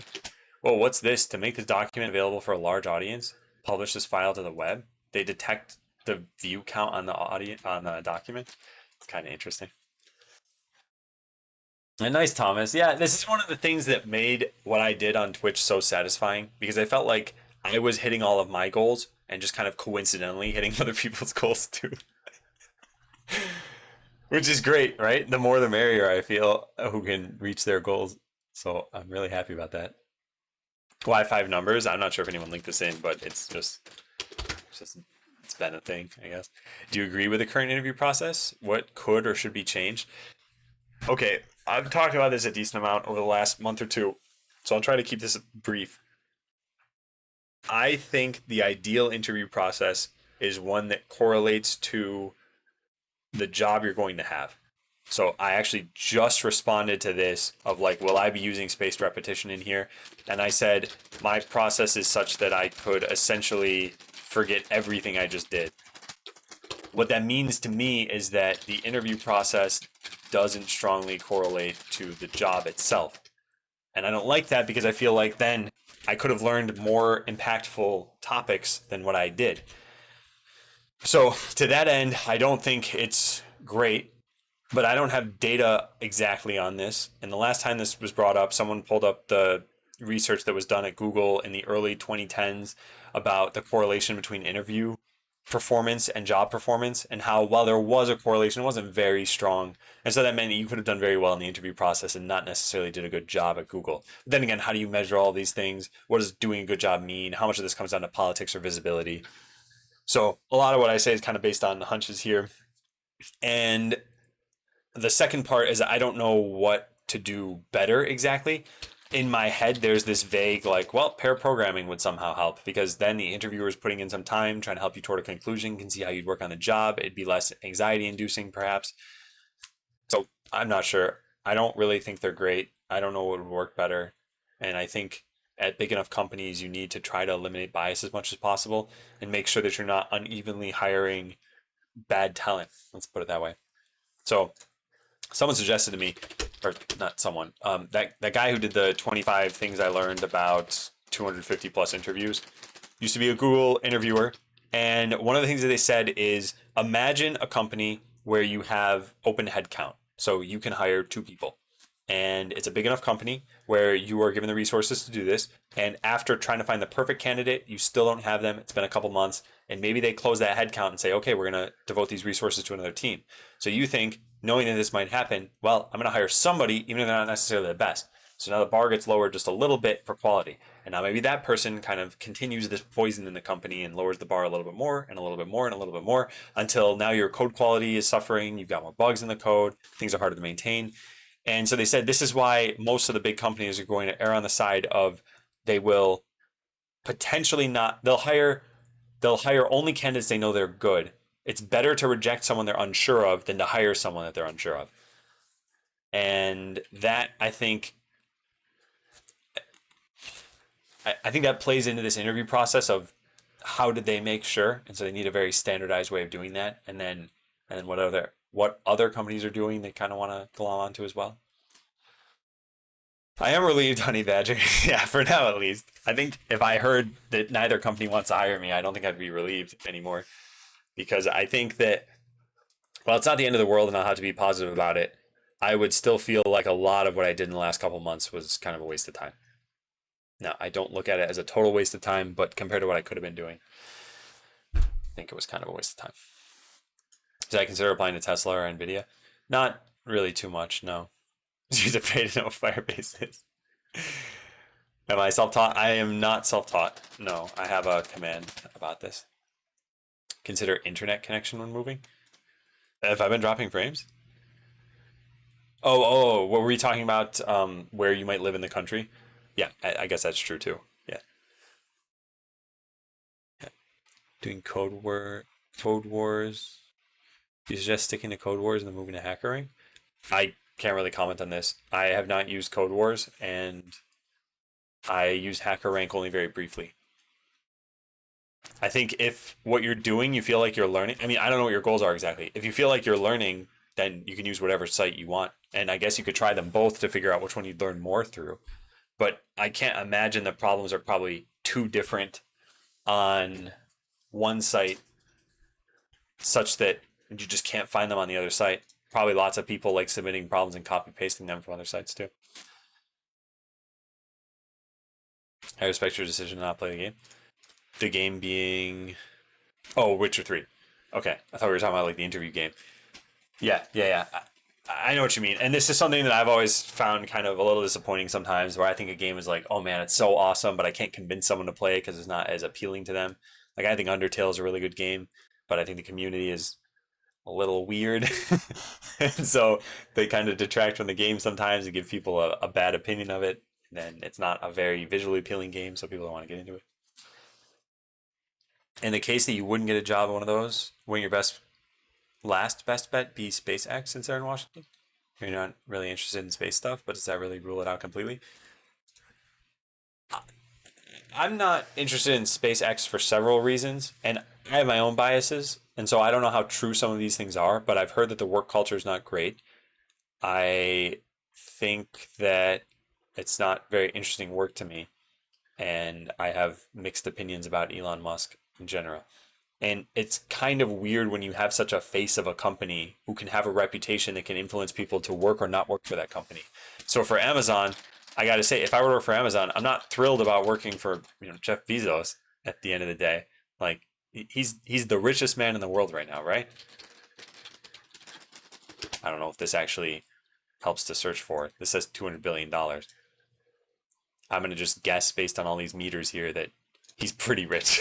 So I don't know if he's the richest. I think he is. But like, that doesn't appeal to me. I don't know if that particular fact appeals to really anybody. But then you have to think about like, well, what are the benefits of working there too? So for me, yeah, SpaceX is not really in the question, I guess. Can't meditate. Done 6 months without coding, only once in my life. Longest break was maybe 17 days. Yeah, this is all just how burned out do you get. I just talked to someone recently who said they were so burned out from one of their jobs that they did take 6 months off, and then they got back into it. So it wasn't permanent, but yeah, I guess they must have needed that time. What are the cons you find while doing DS algorithm using JavaScript instead of C++ or Java? Nothing really. I guess the only one I kind of found was that every once in a while there's not the right data structure in the standard library. Like, there's no heap in JavaScript, so you have to go find someone else's version of it. But in general, that was pretty minor. Do you have any notes or good resources on info like data structure and properties when you use which? Yeah, if you take a look at the notes command in engineering interview prep, I've got a lot of different notes that I wrote on specific things. They might not be exactly what you're looking for, but at the very top of this, you should find some more resources too. And then these even link to more resources, so you should almost never run out. Now, this is one I found late in the game, or actually looked at late in the game. I found it very early on. This looked very good.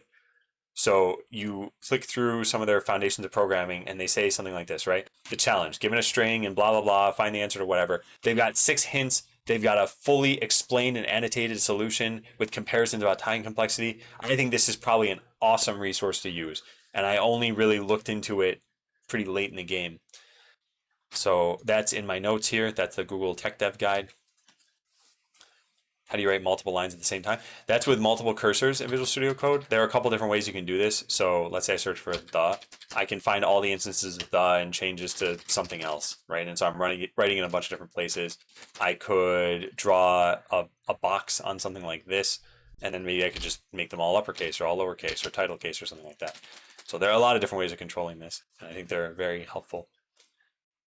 Not interested in current job much, have good pay and benefits. If a sabbatical is brought up, I'd have to leave, be fired, or convert to 1099.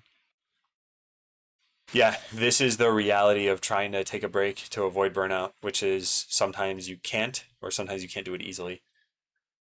I think that's very tough. Yeah. Like, good luck navigating this, and I think you probably kind of know the landscape enough where I can't provide too much because I wouldn't know what the best option is either. And the way I'd go about finding it is ask what's important to you. How much can you do without? Like, do you need health benefits or something like that for that time? Could you get something else? And that's probably the process you could do too. Very annoying to try to get right. Yeah, and the other thing too is that sleep patterns to me are like a rubber band. Every time I change it, I'm just pulling this rubber band and it's going to eventually just snap back to where it was. I never really settle into something permanently. I guess I kind of did with the stream schedule. I've been waking up at 7:40 almost every weekday for the last 5 years, but I don't know if that's very different from what I did for any other part of my life. Most things, school, jobs, etc., start around like 8 or 9.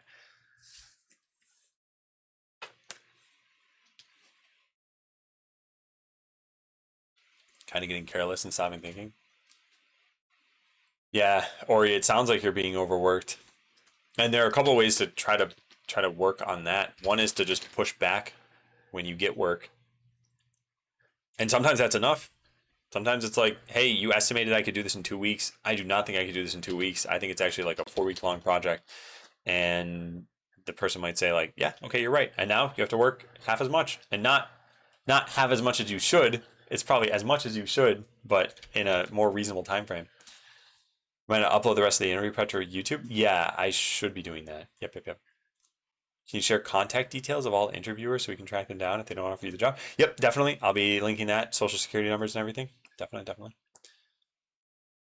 Plus VOD about ego. Sorry for the second message. No, that's fine. They should all eventually make it to YouTube. I'm not sure what's there now. Let me see. So this is already muted. And if I go to playlist, there might already be something for interview prep. How am I getting subscribers on YouTube? Yeah, technical interview preparation. They should all end up there. And for anyone wondering, what is that picture? It's this picture, the thumbnail. I guess just having to pick up that one. What's my IQ? I don't know what my IQ is.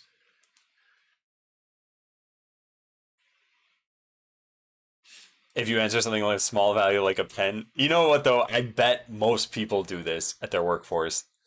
That there's a pen at work and they take it home, or a pad of paper or something like that. That's probably very common. Now, if you were to take like a monitor home for yourself, that's probably not very common. But yeah, most people probably do take office supplies, I bet. How do you deal with the information flood? You mean in the stream or just kind of in general in technology? Because in the stream right now, you can see I'm doing kind of a bad job. I'm 13 minutes behind on chat. I'm just being slow. But in general, I think it's that you learn your limits, you tackle what you can, and then you try to figure out what's most important. So the way I look at kind of technology, software, computing, kind of being a developer, it's almost all some amount of prioritization is at the top of this list, where it's like you will get more tasks, you will get more information, you will get more everything than you know what to do with. And figuring out what to tackle and when is just as important as knowing how to tackle it. Because you might work on a bunch of low priority or low urgency tasks that have no real bearing on the product. And you might feel like, wow, I did a lot today, but it has no impact. So you've got to prioritize for that. Is it worth it to get LeetCode Premium? I can't say because the way I studied was without it, and I don't think my coding studying was very good. So had I gotten it, maybe it might have been better, maybe not. So I'm not sure. Hey Clark, hey Proxy King. Is it allowed to use libraries like Lodash or something in a coding interview? What's generally allowed is if you say something like, hey, I need a heap for this. I'm not going to code a heap specifically for this interview. Can I just assume that a heap exists and do like heap.put object? They'd say like, yeah, that's reasonable. So same thing with Lodash. Lodash is really just a bunch of utility functions. So if you say something like, hey, I want to check if a string is there in JavaScript, but I don't want to say like type of object equals string like this every time. Can I just use is string? They'd probably like, yeah, sure. You showed you already know how to do this, so that's fine. Or they might say, you know, just tell me how that function might look. But yeah, in general, it's not a big deal. Make sure you call that out in an interview though. Don't just start using utility functions and then just say, oh, I didn't know that wasn't part of JavaScript or something like that. Why do you think the last step is so bad? You give it a 1. I mentioned this a couple times. I'm under NDA, so I won't tell you the exact details. The broad strokes is there were a lot of miscommunications. That's about it. I don't need to do my goals now that I watch Adam do it. That's not what I mean, but I'm sure you know what I mean. But I guess there are these ancillary goals that I managed to hit that I feel pretty good about. How the interviews go, do check out the today command because they should explain it all.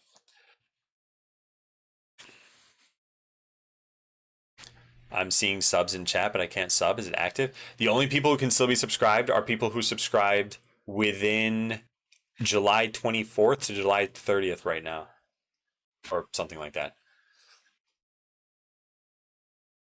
Yeah. Does it bother you working for companies that spy and invade privacy of the public, like Google and Amazon? So this is a consideration that definitely came into question here. I have my own sort of evilness rankings of each company. And even talking to people yesterday and on Friday about this, as you grow in company size, I think you will do things that are ethically questionable. And I don't necessarily think that's representative of the company. And I think you only get an idea of what's representative of the company by seeing what they do kind of on average. And that's very tough because a lot of times, I've been saying this a lot, we look through our lens of biases. And in this case, a news source can be a form of bias. There are a lot of pro-company news sources and anti-company news sources for any given company, right? So if you subscribe to one of those, you might only get bad news about a company and miss what the good things are that they're doing. So I think that it's tough to say in some of these cases what actually happened inside the company because unless you were there and on the team, you can't necessarily know. Like I had a problem on actually I have this written out in my notes on Botland launch, and I'll show this on screen. So when I launched Botland, and I'm not going to just read through this. When I launched Botland, I had an issue with the database and I needed to roll it back. And I was doing authentication in such a way that I would sign a JWT with a user ID, and user IDs were auto incrementing. So when you were the 5th user, you got user ID 5. When you were the 7th user, you got user ID 7. When I did the database rollback, there were a bunch of JWTs out there in the wild that had an unrolled back number. So it might be something like 1,000. And then I roll back the database, and now the next user is going to be like 981. Well, there's already a user out there with a token for account with a number 1,000. So it turns out that people were able to log in as somebody else. I did everything I thought I could to protect users' data. Now, in this case, the leakage was a very low impact thing. Turns out exactly one person could have seen the email address of exactly like, I think it was like 109 accounts or something like that. And how many people of them would have done that? It was maybe 0 actually. So anyway, minimal impact, but I did what I could to try to protect against this. Now, imagine if I were at Google and this happened, and that this made it past the scrutiny of many people, or I'm at Microsoft or Amazon or any other company. As a news outlet, you'll say, company leaked data of more than 100 users at that point, right? Company leaked data of potentially tens of thousands of users. Class action lawsuit, question mark? And it might have been a simple mistake. It might have been that they were selling data. It might have been any number of things. So I guess I already kind of gave this more attention than I wanted to, because I know this is a very, very leading question here, and I don't know whether you meant it in such a leading way, but it is a consideration point for sure. Am I talking about? I don't know what this is.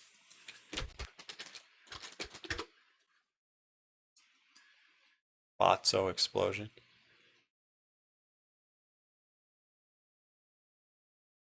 Tenzi referring to become Bozo explosion. Fill the yeah. So that must be it. Yeah. Yeah. Thanks, Endor. Were you able to solve all the questions for a certain company interview? Um, I'd say no.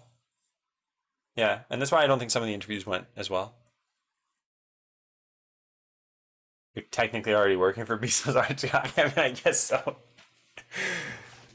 Although it didn't start that way, right? No, wait, maybe it did. Twitch was acquired in 2014 for.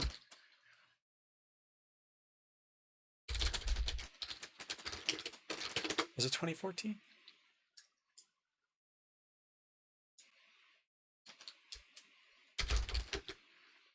Yeah, 2014. Okay, so never mind. Yeah, I guess it's always Jeff Bezos for me because I started streaming in 2015. Oh, let's just scroll to the bottom of chat. Oh man, it's because I resized the window. Yeah, here I was. Okay. Hey Schwartz, and thank you very much. Hope you're doing well. And I'd like to help a Canadian startup grow. Hit me up. I'll write that down.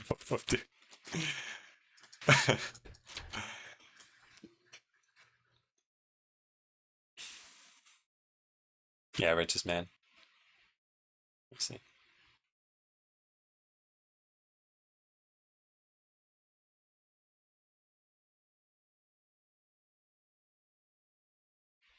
Yeah, probably billion tons AWS. Yeah, that's true.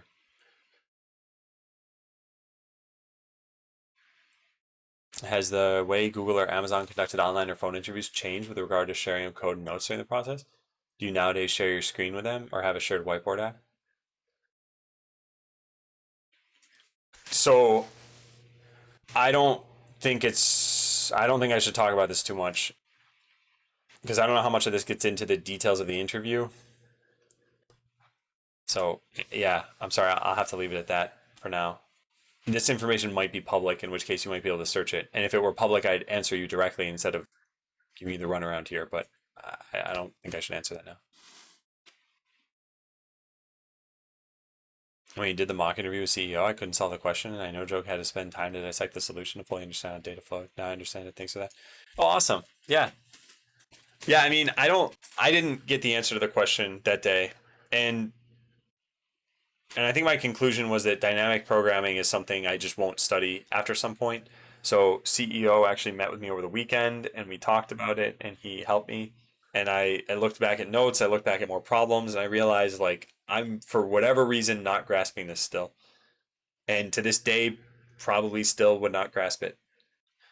And it kind of sucks to feel like I spent 8+ hours on one type of question. And I don't think I'm bad at learning things, but just for whatever reason, I just don't know what it was. Some mental state block that I had.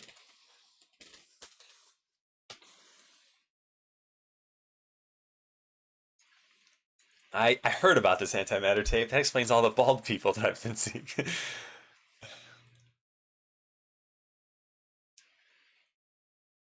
What editor did they use? Yeah, so I don't want to talk about this stuff too much because, like I said, there are NDAs behind this, and I doubt this is one of those details that they care about. But I'd still just rather not share. How much time did I spend for the interviews? The interviews themselves, it was 5 hours on each day, and there was a 1 hour lunch break in between. So it was 6 hours of time, but 5 hours of interviews. Typically, if these had been in person, those lunch interviews would have still been used. Well, lunch times would have been used as interviews. Yeah, take your boss's computer, take your boss, go put them in charge of your own company. Oh yeah, taking monitors now is very different. Yeah. Even some people around here have been taking chairs from their work because you realize when you're at home, maybe you only have like a dining room table and you can only work there for so long before your back is in pain. So yeah, I've had several friends who took chairs from their job. But that's allowed. It's allowed now at least.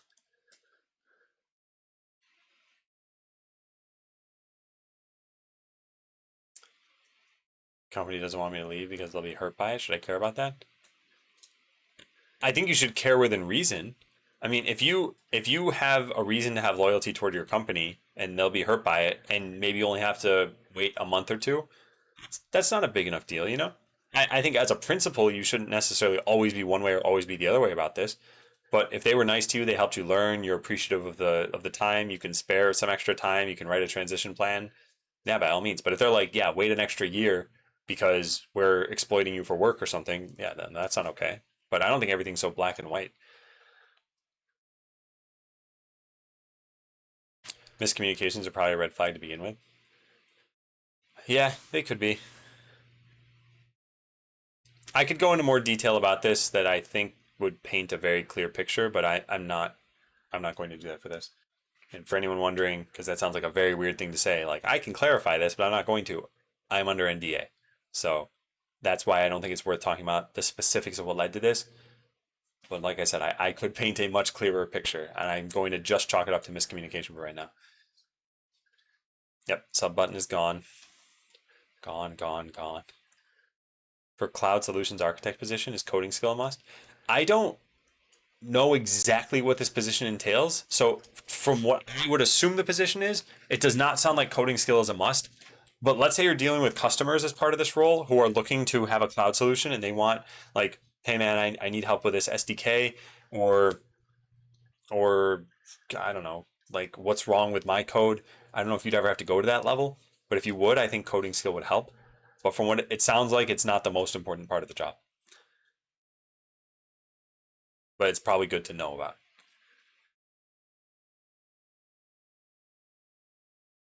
Yeah, so Lizardent, I don't mind people sharing opinions, but saying Python is badly designed, learn C++, you should really back up with more than just it's badly designed, because as you can see, it does change the conversation in here about like, some people are saying it's not badly designed, it's not necessarily the right tool for the job.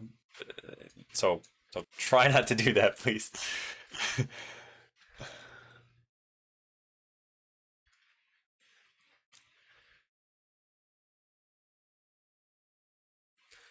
Why don't you consider applying for DevX roles? You have a good following and also are very good at explaining things.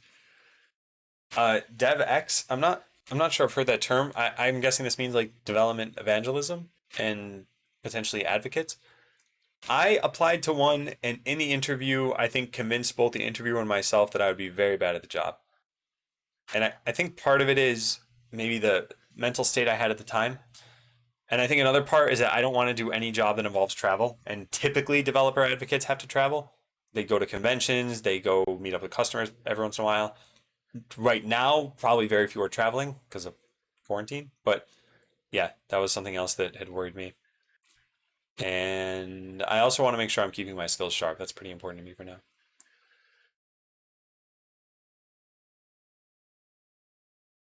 1 billion for Twitch was cheap, right? Twitch is very expensive to run. So one of the engineers who worked on, God, I don't remember what it's called now. I It's basically Twitch as a service now. So you can stream video to Amazon, and then Amazon will produce links and transcode it to whatever it needs to, whatever format it needs to be in, and they charge you quite a lot for short videos to a small audience. So imagine how much Twitch costs, and I believe that engineer said something like one of the big streams on Twitch might cost $20,000 to just run for that day. So obviously, if you want to make profit, you need to make more than $20,000 out of that stream. So now imagine all the small streamers who are streaming to like one viewer or two viewers who have no way of making money because there is no subscribe button, there is no cheering. That stream costs them whatever, $1, $2. Think of how many of those people are out there doing that. I really want to know the exact stats on this. I think it'd be a cool thing to share. The number of streams on Twitch that are at 0 or 1 viewer compared to the number of 2 or higher viewer streams. It's probably like 70-30. That's my guess. But it's just a ballpark. Just now starting my prep inspired by you. If you were to change the way you prep, what would you have done? So system design and behavioral questions went great. So I would definitely suggest looking through my notes on system design, looking through, I mean, some of this on leadership principles. That This is all very specific to me, and I wrote this down over here that is very specific to me. But the process I went through, I think, is still good. And I wrote this down. I wrote this down here. First, understand what you should be answering. And for Amazon, it was leadership principles. But for other companies, it could be something generic like, what was the time you had difficulty working with somebody? And then, yeah, come up with stories that fit them and make sure they're strong, understand what people are looking for. What I don't think went so well was the coding prep. And I spent the majority of my time here. And I have a lot of notes on it. That I don't know what I could have done better necessarily, but I think this resource is how I would start. So I'll link this to you. Oops, darn it. I didn't mean to do that. I meant to copy. Yeah, whoops. Sorry. That link is gigantic and scary. All right, there's the better link. It's actually easy to just type in techguide.withgoogle.com. I owe a lot to Jeffrey. Yeah, so I'm still 8 minutes delayed on chat, but I'm slowly catching up. Do you feel like you had to get into it? No, I didn't. No. And I still don't feel that way necessarily. I've always ostensibly subscribed to the motto, there's honor in every work. And I believe in that from the terms of don't judge other people. But then when it comes to working at a job myself, it was hard for me to get over the perception differences in jobs. So I think I'm better about it now, but I think it's still a little difficult. And especially, I live in one of the tech hubs of the US. I'm in like the Seattle-ish area. And there are a lot of big companies around here. There are a lot of people who are career focused. And one of the most common first questions you'll get when you're hanging out with new people here is, where do you work? And yeah, it's hard to avoid that. What companies did I interview at? Did I pass any? Check out the Today Command. It'll explain a lot of this. And thanks for linking that in Faceless Bar. Did you get referred by someone for the jobs? I got referred for, yeah, Amazon and Google and Microsoft and I think one other company that was smaller. Yeah, DP is hard, I think, dynamic programming for those who don't know.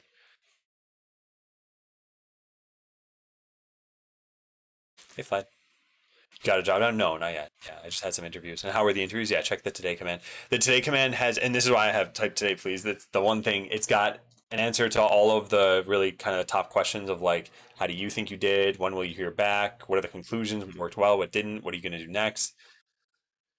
So I've got that now. Holland is badly designed. Duh. What tips do you have for high schoolers to work at a FANG company? I think at that point, what you should probably pursue as your goal is being an intern at one of those companies. Because saying how would you want to work there eventually is not really a question you should. It's not your immediate question. Excuse me. It'd be like if if you were if you'd never touched programming before, your first question would probably be like, how do I learn programming? And how do I know that it'll eventually align to the FANG company? So yeah, I think it's aim for an internship there. And how you'd go about doing that is like make sure you're paying attention to your education. So if you're going to go to college, then you actually focus on the college part of college and not the experience part of college. Which interviews did I finished? Yeah, check the Today Command for that. It's Amazon and Google. I don't mind answering some like brief questions, but I have been getting this question like many times so far today. Yeah, I haven't heard more about this other than the person who made it coming in here and talking about it. Why do you think JS doesn't support heaps when array has push and shift? Yeah, great question. Why can't we just use an array for everything?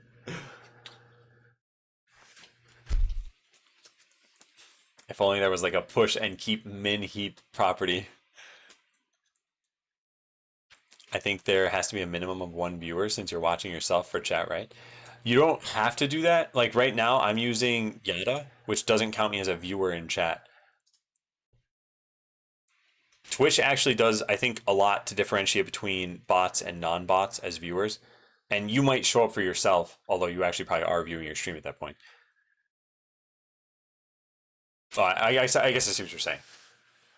Is that maybe that would throw off the stats of how many people have two viewers because they'd really only have one in them themselves. So anyway, 1 billion being expensive for Twitch, I don't know. I was saying it costs a lot to run, but then again, it's Amazon who bought it, and they're the ones who are providing the service, which still has costs, of course. They're still paying for electricity, they're still paying for bandwidth, they're still paying for maintenance of hardware, and then all the software writing that they had to do and maintenance of that too. but it's not the same price that they would charge another company. So whenever a big project like that goes through, like Minecraft being sold for 2.5 billion, I imagine there's a lot of actuaries behind that who say, here's when it'll pay off, and here's what the risk is of that not happening, and here's how much we should pay as a result of that. So I just trust that a lot of very smart people realized, yeah, Twitch will probably make more than $1 billion, and it probably has. That's my armchair accounting.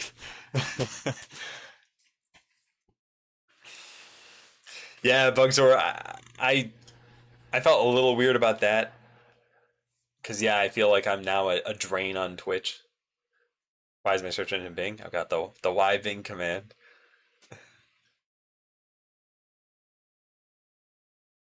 Assumptions on percentage of Twitch viewers that are bots. I don't know how much that matters as long as the bots aren't really counted. I know there are always these view botting services that probably exist out there, but I think Twitch is actively trying to stunt those. Yeah, I know. Super ugly. Like I didn't mean to do that. Something around 50,000 streams. I see. Yeah, and I've heard these before. The thing is, I never end up remembering them, and having a date on that is also pretty good to do. If you have over 5 viewers, you're in the top 8% of all streamers. Yeah, it's too bad Sully Gnome is down.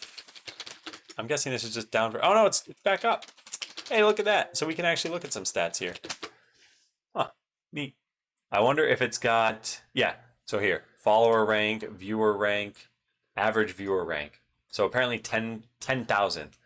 Okay, so now who streamed on Twitch who doesn't mind me typing in their name so that we can compare what a low number would be? I'm sorry. That sounded really condescending. What I meant to say is who knows that their view count is like 1 or 2 and doesn't mind me typing it. Oh boy. Yeah, possibly a hacker. And I'm glad I could help, Untied, and I wish you luck. You got in a very technical game to production. Surely you had the coding interview, if not the whole interview in the back. I think I did worst on the coding interview. And even that was with like 80 hours dedicated to coding interviews. So I just didn't do a good job studying, I think. What's with the 1 star rating? Or the 1 rating? Yeah, for that final interview. Yeah, that's something I won't go into too many details about.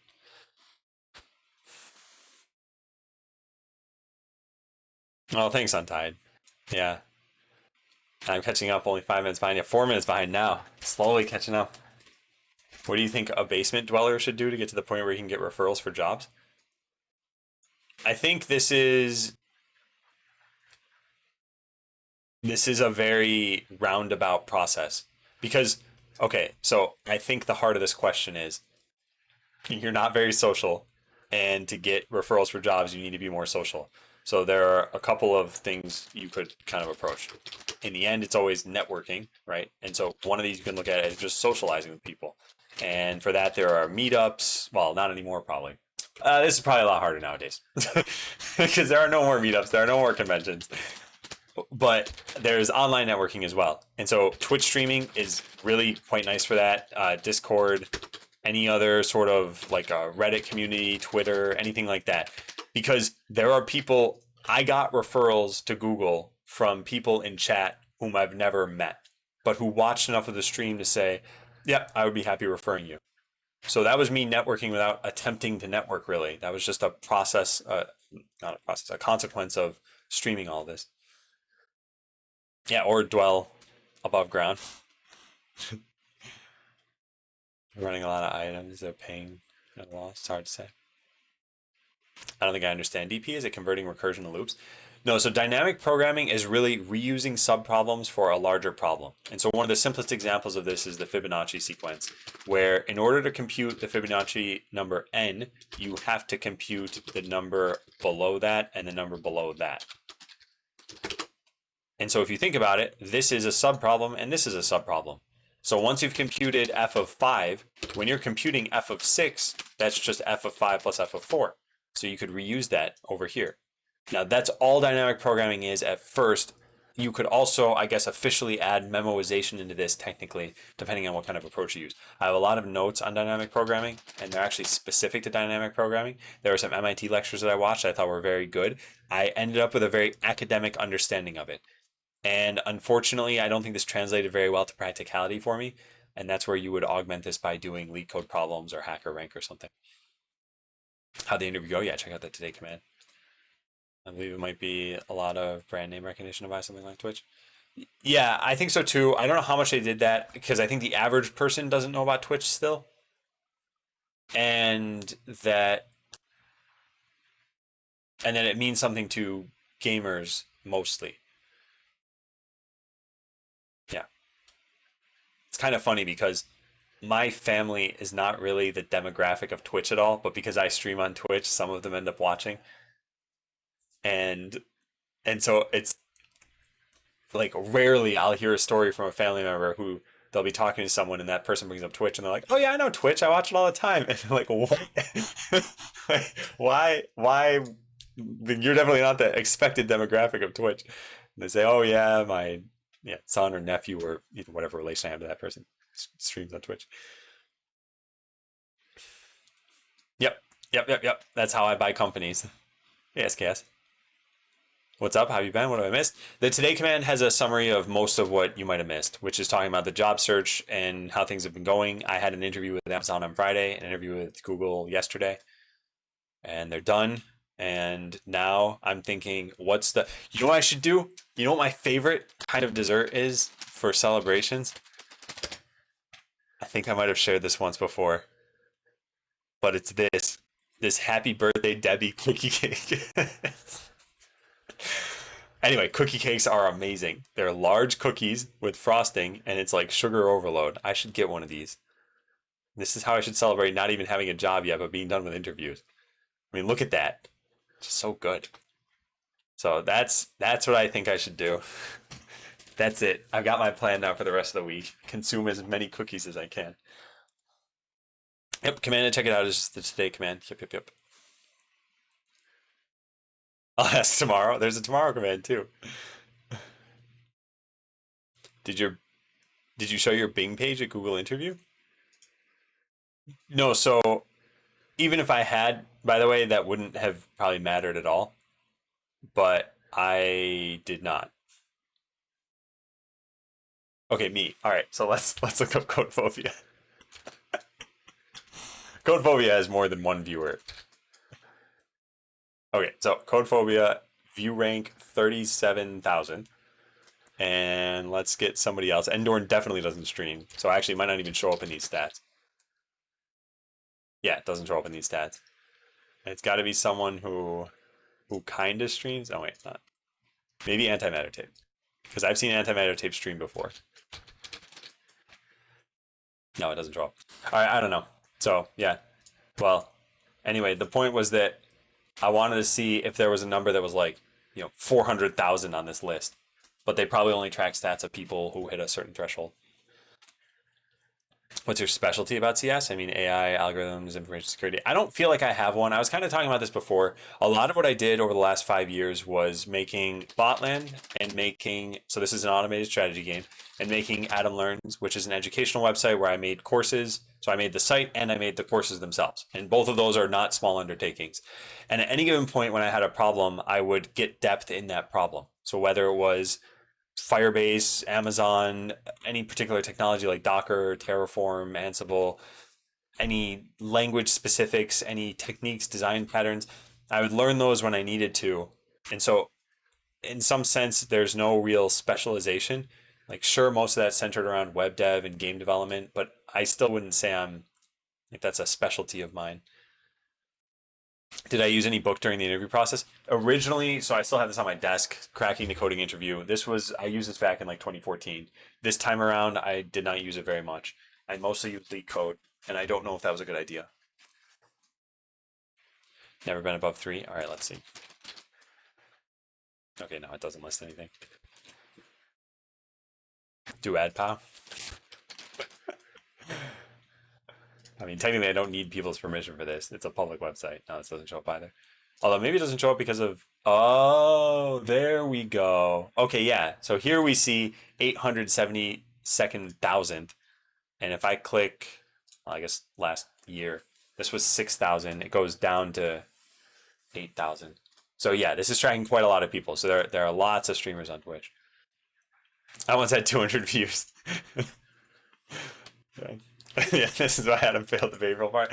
No, I phrased that really poorly. But for the interview, I tried to be very, very clear about my answers and very sort of rehearsed is the wrong word, diplomatic. What are my top companies to work for? I don't even know at this point. I've had kind of an identity crisis in the last couple months. And I'm not saying that, like, this is not a super serious thing, but I'm not saying that to bypass the question. I got a lot of soul searching left to do. I'll often drive a truck through European roads. Can you imagine? Oh, by the way, I think Codephobia had suggested featured.chat a while ago. I ended up looking into that, but I think there was a decent amount to trust with that. And also, this process is probably okay because it's not great. Yeah, Slack communities, that's another good thing. Yeah. Meetups are all online now. They're still going? Wow. Meetups in the afterlife. Yeah, I did not know about that actually. I guess people would do virtual meetups. But yeah, I think those are good. I think here's my experience with meetups and conventions, and this is why I was so hesitant to do any of this for Botland. So my experience with most of this is that if someone has something to sell you, then you're just a target customer for them and nothing else. And so there might be some like very, very surface level of interest in what you're there for so that they can sell to you more is kind of what I realized. And I so much dislike that. It's one of the least desirable qualities in any kind of social gathering for me is when people are inauthentic like that. I went to a couple of meetups where it was for Twitch streamers in the Seattle area, and just the kind of people I met, it's like I have this internal gauge when I meet someone for the first time of how many questions did they ask during the conversation. And this is where I always wonder how much of this is ego for me. Like, is it because I want to talk about myself or because I want people who are actually interested because that's what I value in a friendship? And whenever this number is zero, that's when I'm like, I never want to talk to this person again. Because if you take no interest in the person you're talking to when you first meet them, it's like, I feel like that's a red flag about your personality. And I remember, this is kind of a silly story, but there's someone I've met in real life who hopefully has never watched the stream because I'm about to talk about them. But I met this person in real life, and I had this running over the course of months in my head for this person because I would talk to them and our conversations would be very lengthy and they would almost never ask me any questions. And one time, I think it was after 2 years, they said, "What have you been up to?" And I said, 2 years ago, I started a company to make a game. And their response was, "Cool." And that was the end of the conversation. And I thought, okay, this is ridiculous, right? Like, I don't think this is an ego problem anymore. I think this is just like, this is not what I expect out of a conversation, I guess. So that's what I found at meetups and conventions. That's how I feel most people who are there for their own agenda that they have. And usually they're pretty obvious about it. And I don't like people networking at me. It never ends well. What's your C plan? Probably just work for small companies. Go apply it. Actually, I'm not even sure what. My wife was asking me yesterday, like, "Oh, what would you apply to?" And I'm like, I don't even know the names of the companies because I don't know they exist right now. So I'd have to go keep looking through job posting sites and figure that out. Attending a virtual conference right now. I never really thought about that. I don't. I guess I could start advertising as like I hosted a conference every day for 5 years. A lot less socializing may not serve the same purpose. Yeah, and I think for a lot of people, there are like two main purposes of any sort of meetup or convention in my mind. One is the stated purpose of the meetup, so it's like, hey, here's for JavaScript developers. Maybe you learn some techniques, and then two is the networking, and maybe it's for friends, maybe it's for connections, maybe it's for a job, maybe it's romantic, but yeah, I think there are those two main things Because like rarely, I guess what else could it really be? Like the food, the venue, the location.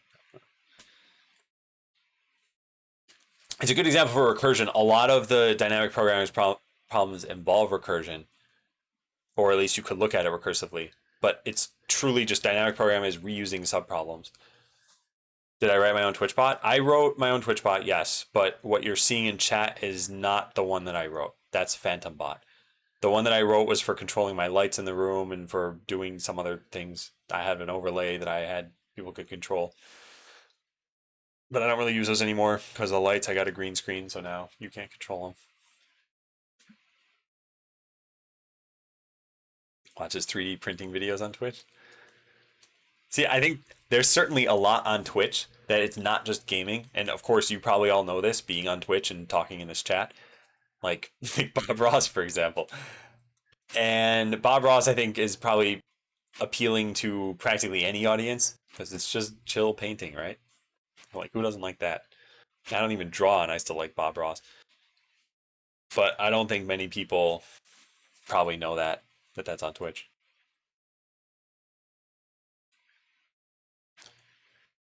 What are those front pockets for? For coding notes. Anytime I ever need to look up an algorithm, I just pop open a pocket. That one's the algorithm's pocket, and this is the data structures pocket. Looking at the pictures of the cookies, they're so good. Let me send you a happy graduation terminator. I would still eat it. Doesn't matter what's written on the cookie. We actually used to go to this place just kind of as this story sounds a lot worse than it is. But we had a friend, let's say his name was Bob, and we got a like Bob, you're a jerk cake. And we got that written in frosting on the top as a joke. And he still consumed it. So I think it doesn't matter what's written as long as it's in frosting. How do you feel about Google probably doing a full history search persona of yourself after leaving?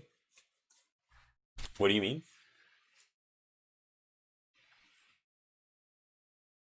I need to know more about that question, I think. This is a very real concern, by the way. Job versus cake. I think sometimes you want the cake. Did I receive a proposal yet? No, so the today command talks about what happened. In general, I won't hear back for, at least a week or two. I don't know how long. Iron numbers are better. I'm through the roof on this chart. 800,000. Yeah, so if I looked at Endoran's stats and I clicked the last 365 days, yeah, we do see something here. Yeah, I hadn't realized that. I'll copy this and I'll give you a point too. Pitch has been drilled into your memory. It's just the easiest way to explain it. And that way, if people ever want to ask a follow-up question, they can be like, wait, automation, what does that mean for this? Think there's a more reliable way to communicate systems through HTTP rather than RESTful?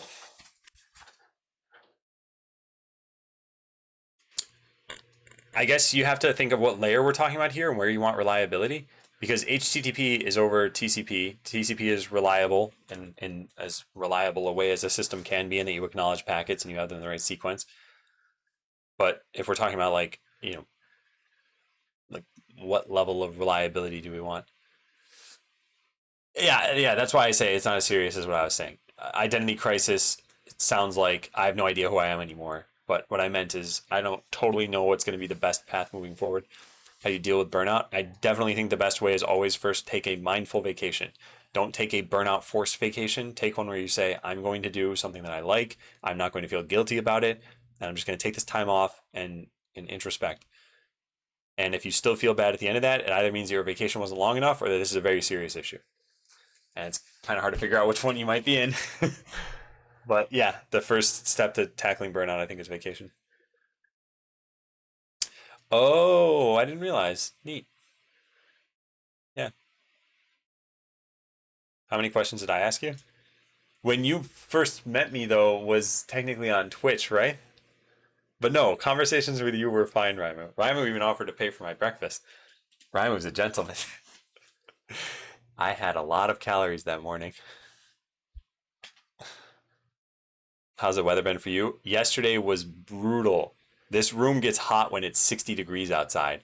and yesterday I think was in the 80s.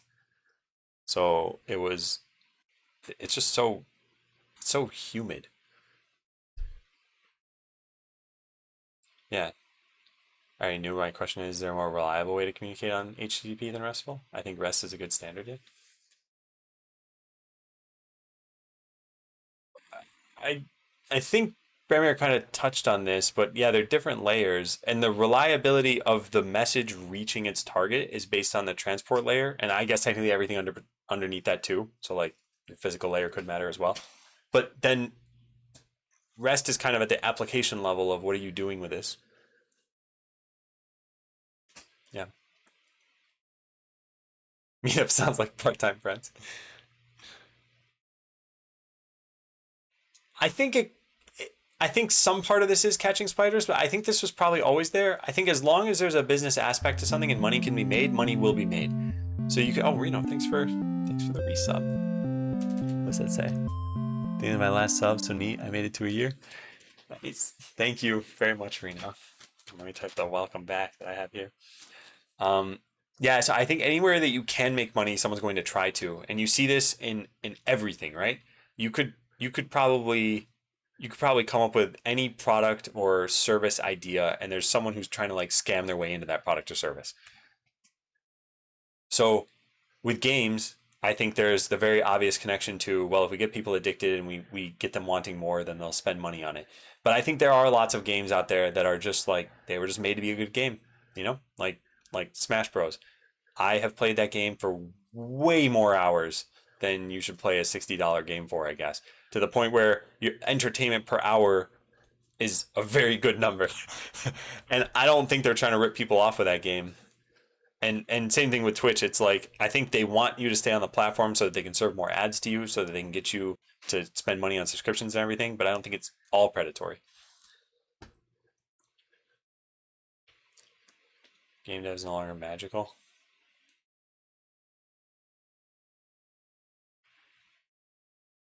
I think it's more accessible. I don't think that's it's not magical. Like I think if you're new and you're getting into game programming, when you see the kind of power you have with Unreal or Unity, think it's I think it's still nice for those people. But then that means that the games themselves, I guess, become more they saturate the market.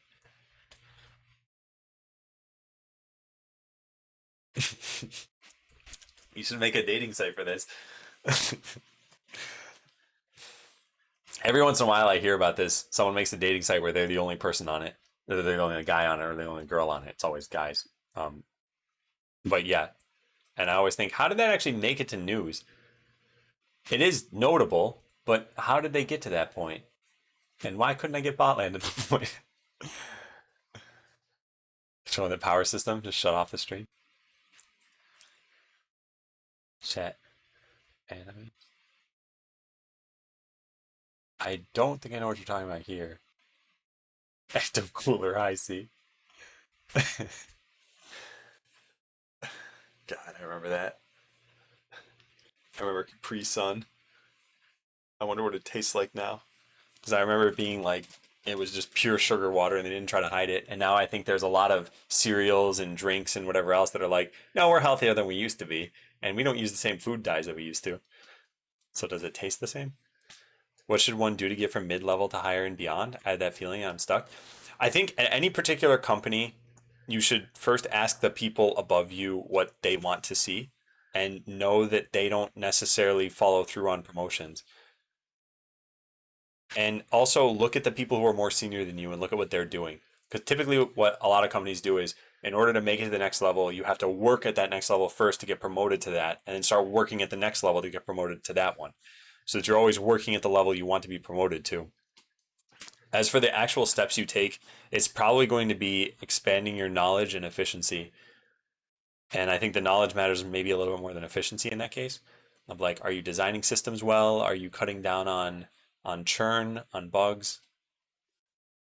So I think there are a lot of different aspects to this. And if you don't have a well-defined career path at your company, then I think um, maybe you look at other companies and at least see what they look for.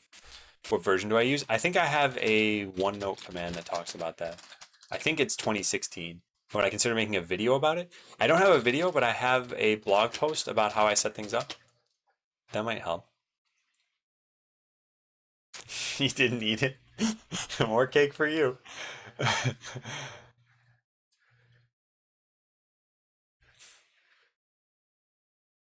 Didn't even enjoy a little bit doing leak code. No, I did enjoy them. I like problem solving, but what I didn't enjoy was that compared to the problem solving I would have been doing had I not been doing leak code. So again, I was working on Adam Learns, and then I decided, okay, it's time to do interview prep, and that was just not as appealing as Adam Learns. So while this had some value, I don't think it was as valuable to me as this was. That's what some of the bitterness came from. Thank you, Boulder. Oh boy. Are we copy pasting jokes in now? I hope it's a C# joke that you're going to send over this unreliable network so that I don't get it. Also tells you how long you've been in chat for. Some people, that number is accurate, as in like they were actually watching for that time. You know, some people, they play games and they step away from their computer for 2 hours and then they check their playtime and now it's obviously plus 2 hours. So some people, it's the same with Twitch chat where they've got lots and lots of hours, but it's not really them. So Ultramark, I'm assuming you were actually here for this. I've treated Adam like a proper lady. How did I learn to take notes? I just started doing it one day. I think what caused this is I found that I was very scatterbrained at one of my jobs. And so I said, you know what? I'll write down everything that goes through my head. And I guess that stuck. So I must have determined that it had value. And yeah, thank you, Reno. I couldn't read the rest of this text because on my screen, I'm looking in OBS and it's very tiny. I finally got down to it though.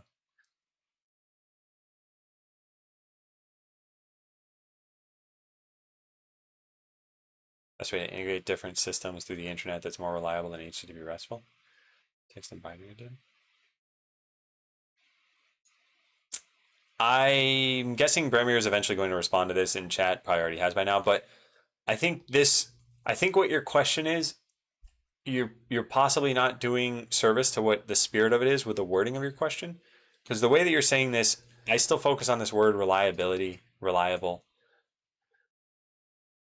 And I don't know, like reliable to me means you don't want something to go wrong. So what is the wrong thing that you're trying to avoid? And if it's that packets don't make it somewhere, then you would do something different from if the data wasn't handled correctly or if there was an erroneous response from that. And so I guess knowing a scenario here might be helpful. Yeah, that's absurd, actually. Let's find out. 10,000 hours to days. That is, and the reason I'm doing this is because it has a lot of different conversions here. Yeah, so 416 days. Actually does not say, oh yeah, 1.14 years. Oh, that's a lot of time. What does idempotent mean? It typically means like does not change. So let's say you have a data structure where you say like, I want to get the answer for 5. Like this shouldn't do anything different the more times you call it. And I mean, in this case, we could just look up the dictionary definition of this. Denoting an element of a set which is unchanged when multiplied or otherwise operated on itself. Yeah, so basically no change. So in coding, it typically means something like no side effects.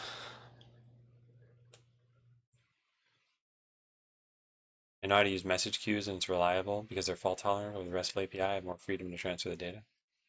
Other questions? Yeah, I think Bremir is going to go into depth about this, which, by the way, thank you for doing so. Bremir is definitely an expert on this, so I think you'll get more of an answer out of him than you'll get out of me. So I'll probably take a backseat for this one. If you do have more questions, though, feel free to join Discord, and I'll try to answer things. Do I have experience in Node.js? Yeah, I've got, I think, 6 years now at this point. So I started in 2014.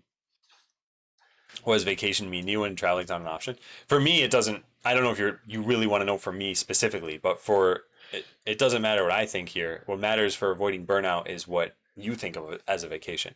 For some people, a vacation is just like going 20 minutes away to a cabin in the woods, just sitting in front of a campfire the whole time. And for other people, it's just playing games all week. So whatever you find relaxing, I think if you're doing it mindfully to avoid burnout is what's best. Hey, Thomas.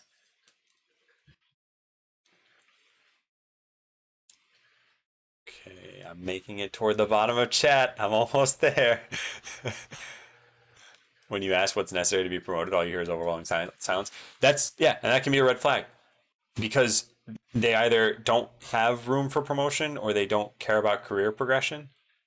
And I think both can be bad for different reasons. But I think what's also really bad is if they told you here are the steps, you do those steps, and then you don't get promoted. At that point, I'd probably leave the company. I was. No, I don't want to share. I mean, I could see it. I have a command. Okay, let's see. That's a lot of time. Any advice for getting the best out of a bad university? Seems very difficult to figure out what any given course, leaves out or doesn't expand on without taking a better course. This is a very, very tough situation, I think. Yeah. Because the only way you can know is by doing work you shouldn't have to do. Like your university should be setting you up for that success. So I think it's talk to other people. That's probably the way to figure out if you're on track or not. But then once you find out you're not on track, you need to learn that information, and that's what's difficult. So you're probably going to need to take matters in your own hands quite a lot. You're trying to get into reading novels for fun as a way of taking breaks? Yeah. Yeah, I think this is going to be really nice. I find that reading books lets me use my imagination in ways that a movie wouldn't, but that I still have kind of an emotional impact from movies. I have not been doing too much reading for fun lately. We'd been going to the park for a bit, and my wife really likes this fantasy novel by Brandon Sanderson. I don't remember the name.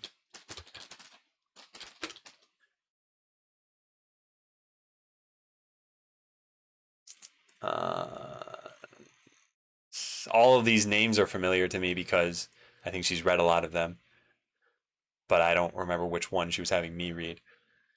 Yeah, I unfortunately don't know. I think it's the Stormlight series. But I started reading that, and I was actually into that, except for I usually correlate reading with going to the park, let's say, and then interview prep took over, and I started doing interview prep at the park, which is a fun way to spend your time at the park. Ooh.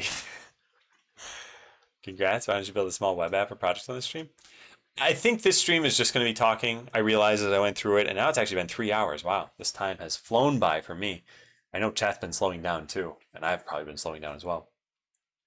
But yeah, I'll have to figure out what I'm going to do the rest of this week, and it might not be streams. I'm not sure what I want to do exactly, so I'll put some thought into that.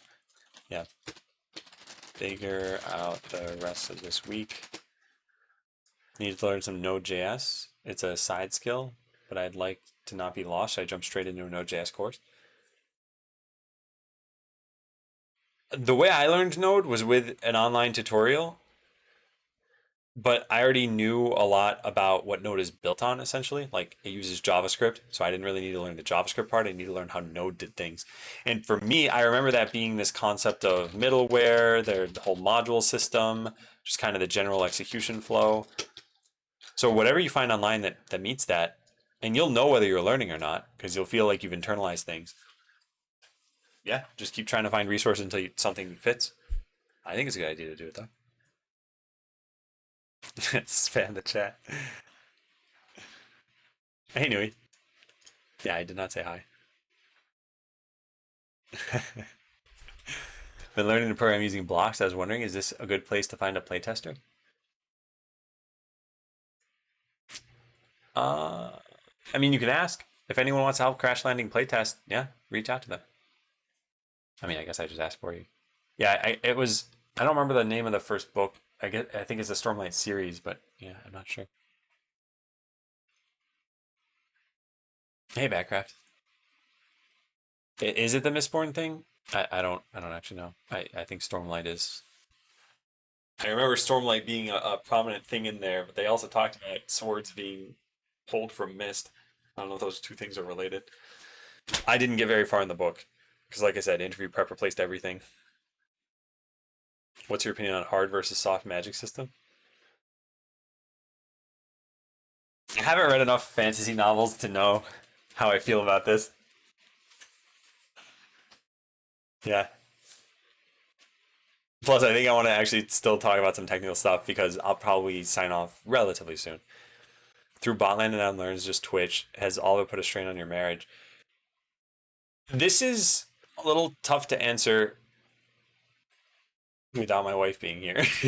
So I think my general thoughts are that one, when I met my wife, I was making a good amount of money, and then working on Botland, I spent a good amount of money. So it was the exact opposite of what we'd met. And so my wife is not a gold digger.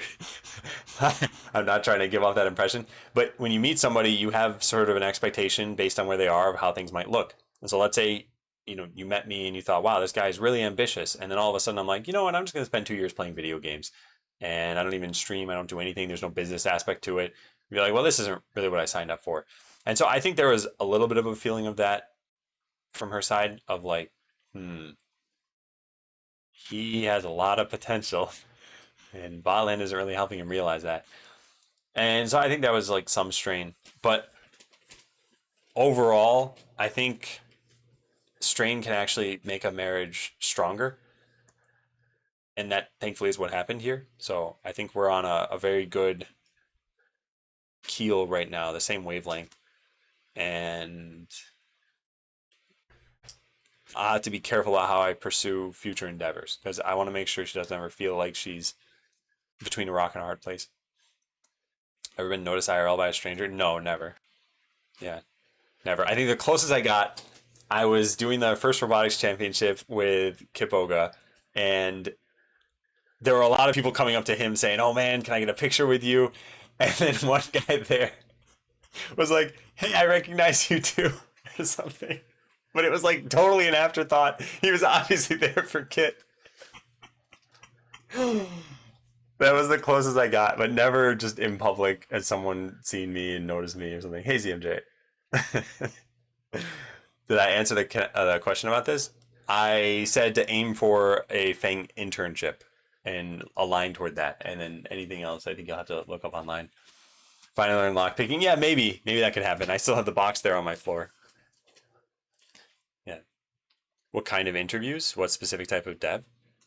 This was for Amazon and Google. And so Google just does general interviews, and Amazon was for an AWS team. Yeah, it might have been Way of Kings. Yeah, I'd like to prototype Botland 3 on stream, but I'm still not sure how I feel about this. Whether I'm okay with sharing what the game is all about. I think it'd be fun. I think it'd be a good use of my time, and I think you guys would really enjoy it. But then I'm also a tiny bit worried that someone else is like, "Oh, this is a good game. I'm gonna make it now." But I don't know. Yeah, that's what I'm torn on. Our last 2 weeks. Glad you got the interviews done. Yeah, yeah. I'm glad they're done too. And as for how they did, they're in the today command. Unlock ancient magics in RuneScape. Is this some like absurdly complicated task or not complicated? I guess nothing's really complicated in RuneScape, right? It's all just time consuming. What's my background? Yeah, Nary linked it in. Thank you. I hate chillax though. Good luck in the new job. Thanks. Yeah, I don't. Just to be clear, I don't actually have a job lined up right now. So yeah, gotta still work on that. Someone saw me in a park once. Yeah, that's true, but that's not quite the same. And he knew that we live in kind of the same city. I have a question. What degree do you think is better? An electronics engineering degree or computer science? For finding jobs, I can't really compare. I don't know what the electronics engineering industry is like, what you find a job in, where you might work, how much money you get paid. So I really can't comment on that. But I can comment that I have seen many electronics engineers become programmers. So I at least know you have flexibility in that direction. I, like I said, I can't comment on electronic engineering, so I don't know how many computer scientists go into whatever jobs you get as an electronics engineer. But I know for sure that the other transfer works. There's a Botland 3. Yeah, I've been working on a game I'm calling it Botland 3 for now. Joke is the Botland 2 would have been bad. Oh, is this just a RuneScape meme? I see. And I haven't shared really many details about it, but it's an RPG. You can share your game ideas with us. How about I make a stream that's for subscribers only? And then like 3 people who are still subscribed can tune in. I know I can trust those people. You're one of them. How do you feel about companies leaning toward lead code style interviews? Would you suggest any alternatives? Yeah, I don't like it, but the alternative I think is pair programming in my mind, and I'm not totally sure how that would work, and I don't know what biases that would introduce. CEO of Coronavirus said something interesting in the other stream, which is that whether or not leak code is used, whether or not they talk about system design, at these big companies, you will have people who've spent like 100 to 300 hours prepping. And it almost doesn't matter what their task was. And I've been joking that it could be, hey, juggle 8 balls for 5 minutes. And you'll get people who will be like, okay, well, that's what it takes to get the job. I'm going to go spend a bunch of hours doing that. And they'll get really good at it.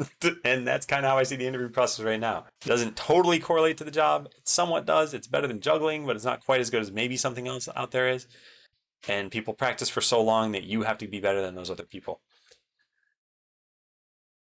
Keep it to yourself until you have an MVP. Yeah. I mean, I'd be building the MVP on stream. And take care, Crash Landing. I hope you get some help.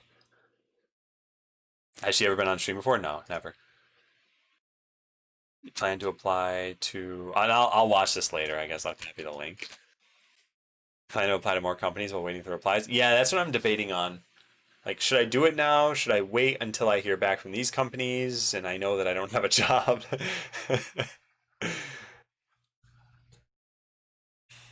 You once had this concern, then I realized the chances of happening are so low. People are too lazy or not motivated. I think that's mostly true, Crace, but I think that there's a different level of visibility on the stream than what I've had elsewhere. So previously when I did it and I was like, oh, I'm going to share this with a forum of people, yeah, typically they didn't care. But I think if people see me developing it and then I stop and they're like, well, he already kind of showed that there's a market for it, I think that might do something different for people. So I'm not totally sure. If I get a new job, will I no longer stream? I will very likely tone it way down. And do I think embedded development is a good field to get into, financially speaking?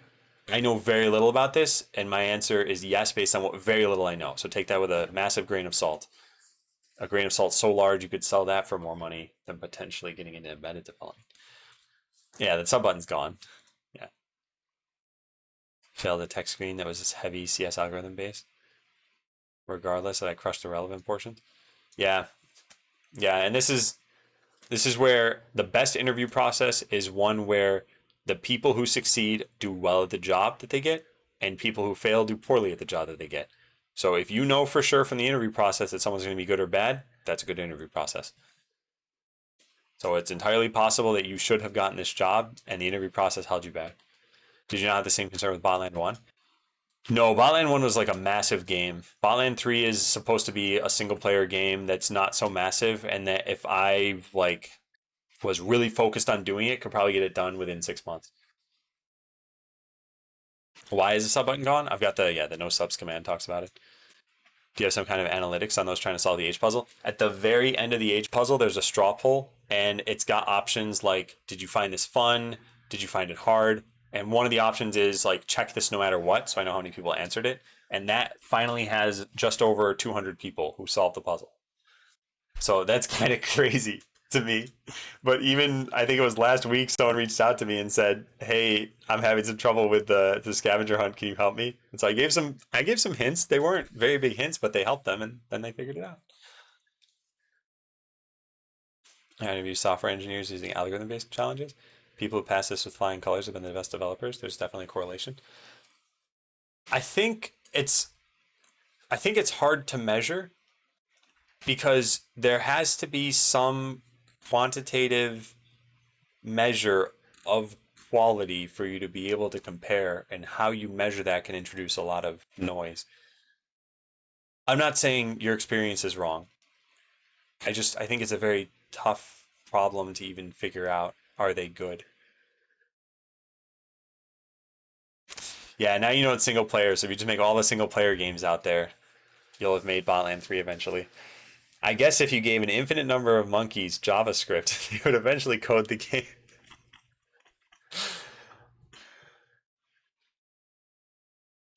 Just shows that the interviewer wants to work with you. Yeah, which to be fair is part of the interview, especially at a small company or a small team. But that enforces people's biases. May not be used on the job, but it's the most relevant test of effort. Yeah, this is why I say I think there's some pair programming way where you can still come to the right conclusions and not have it be so algorithm heavy. Because that way they can see you work through a problem. Am I leaving Twitch soon? I don't think I'll leave Twitch. Not for a while at least. But I also don't want to do this thing where I try like clinging on to the audience that I had. That'll certainly drop down.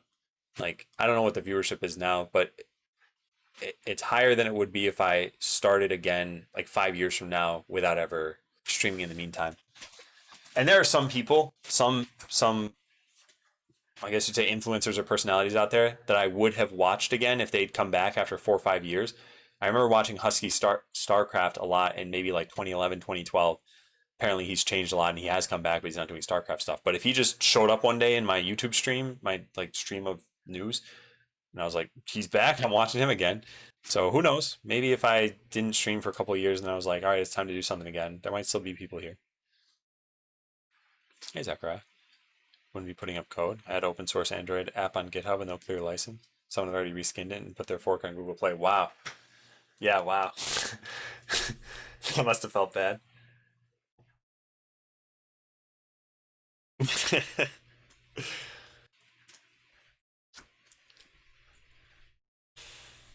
Yeah. All right. Well, I have finally caught up to chat. I guess this was just the dog chasing the hare the whole time. Am I tired of streaming? Maybe ready for downtime? I don't think I'm tired of streaming, and I even think the interview prep was really benefited by streaming. But I think it's tough that streaming already has some energy drain to it. What I'm doing on the stream has some energy drain, so coding usually. And then as the audience gets bigger, it's harder to keep up with that. This stream, for example, you saw I looked through pretty much every single chat message, right? And sometimes I got 20 minutes behind. Imagine if I was trying to code on top of this. And that's what I would do frequently. And the way that chat would react is by contracting in size. So they would either leave or they would stop chatting as much. And that's what would let me still be productive. But as a trajectory, I moved slower than if I were coding on my own, but I was more motivated to do it. I learned a lot more. So I think there were some trade-offs. Is it worth to get LeetCode Premium? I said that I haven't used it, so I basically don't know. Yeah, maybe. I don't think I'm very motivated to make games for another person.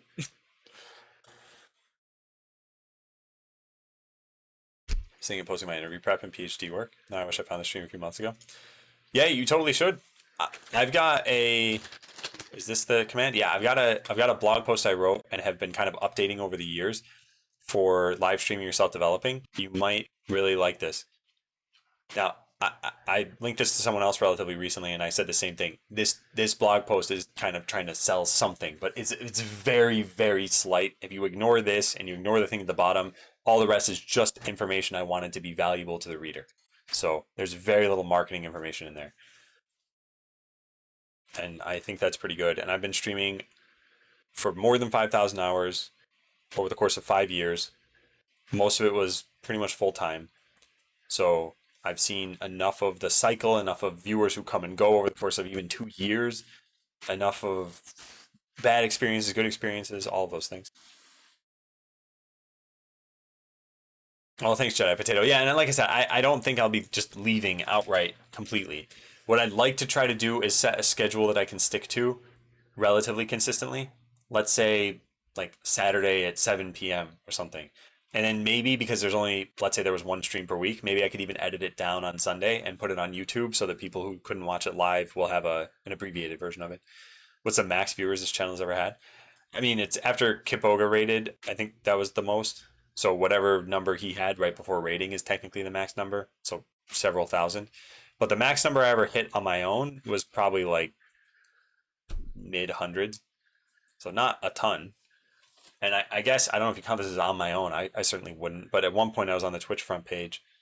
And that brought in lots of people, but not really lots of chatters because the player is embedded on the front page usually.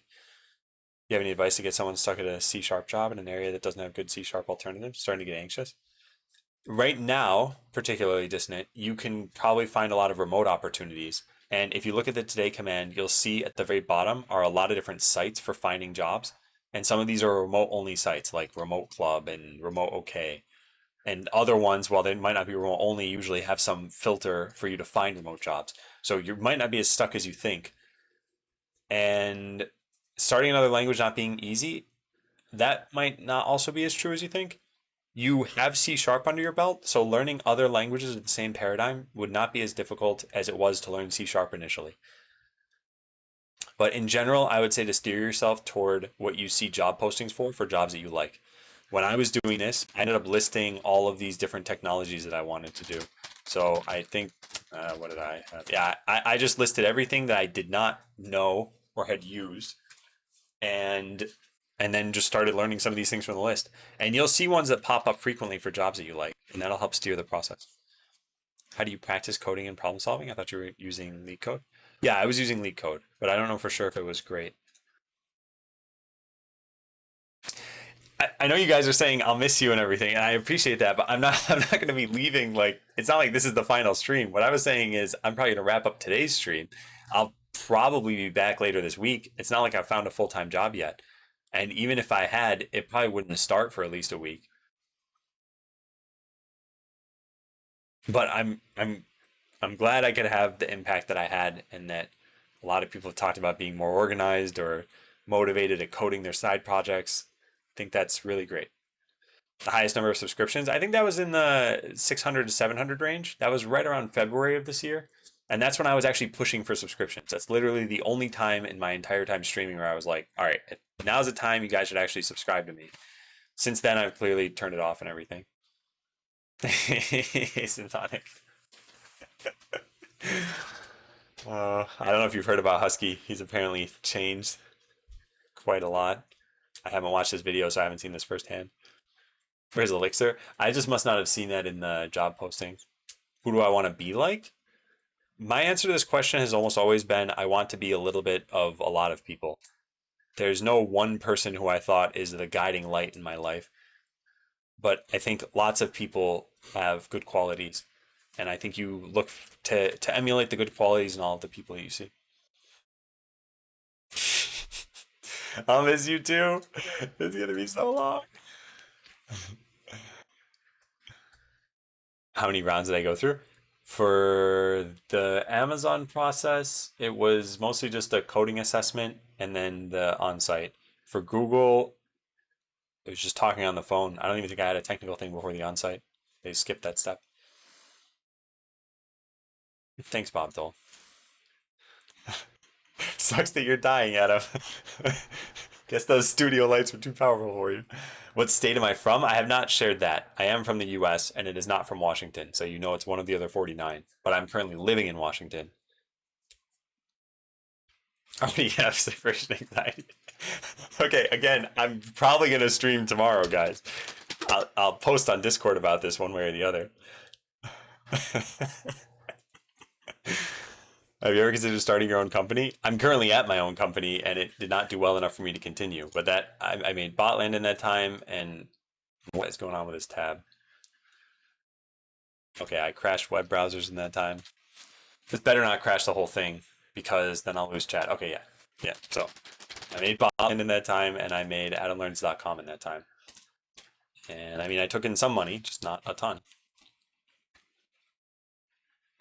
Yeah, actually, this is one of the things I wanted to talk about. I wanted to make sure that I could stream, not as a contract or anything, but just that they, like, let's say I work for Google. Google owns YouTube. YouTube is a streaming service. They might be like, well, you can stream, but not on Twitch. But I have a contract with Twitch right now. So then that wouldn't be okay, and I need to cancel the one on Twitch and then not stream for like half a year. Yeah. You're supposed to spend them on highlighting your messages. And thank you, 1508. Thank you very much. Yeah. Okay, again though, like I said, guys, I know there's a lot of I miss you here, and it's like we're saying goodbye. I think this started from a couple of sentiments in chat, recognizing the core of this, which is that I'm not leaving quite yet. So again, it's still nice if I ever if I ever say this is the final stream, you guys will know it. I'll advertise it. But I think some people are getting caught up in the jokes thinking that this might be real. Well, let's just say yes, Max.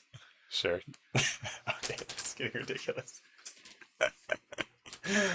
All right, so I think that's it for me for today. It's been close to 3.5 hours, and I think it's been a really good conversation.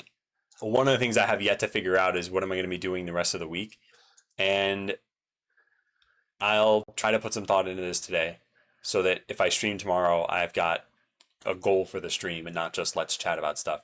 For me, this is a good way to unwind. Really, interview prep is exhausting, and then the interviews themselves are exhausting. They're somewhat fun. They're somewhat like, oh, what am I going to get next? But at the end of the day, you're like, I want a cookie cake. I want that cookie cake. So any remaining questions in chat, feel free to just ping me on Discord and I'll try to answer them later. But otherwise, I think I'm going to get kind of pulled back in every time. So I'll find someone to host. Let's see. Yeah, let's go host Jesse. I don't think I've been able to host him for a while. So thanks for watching, everybody. And like I said, if you want to stay in touch, if you want to see future streams, I got all the social media links here. And I will maybe see you guys tomorrow. I'll post on Discord, but take care.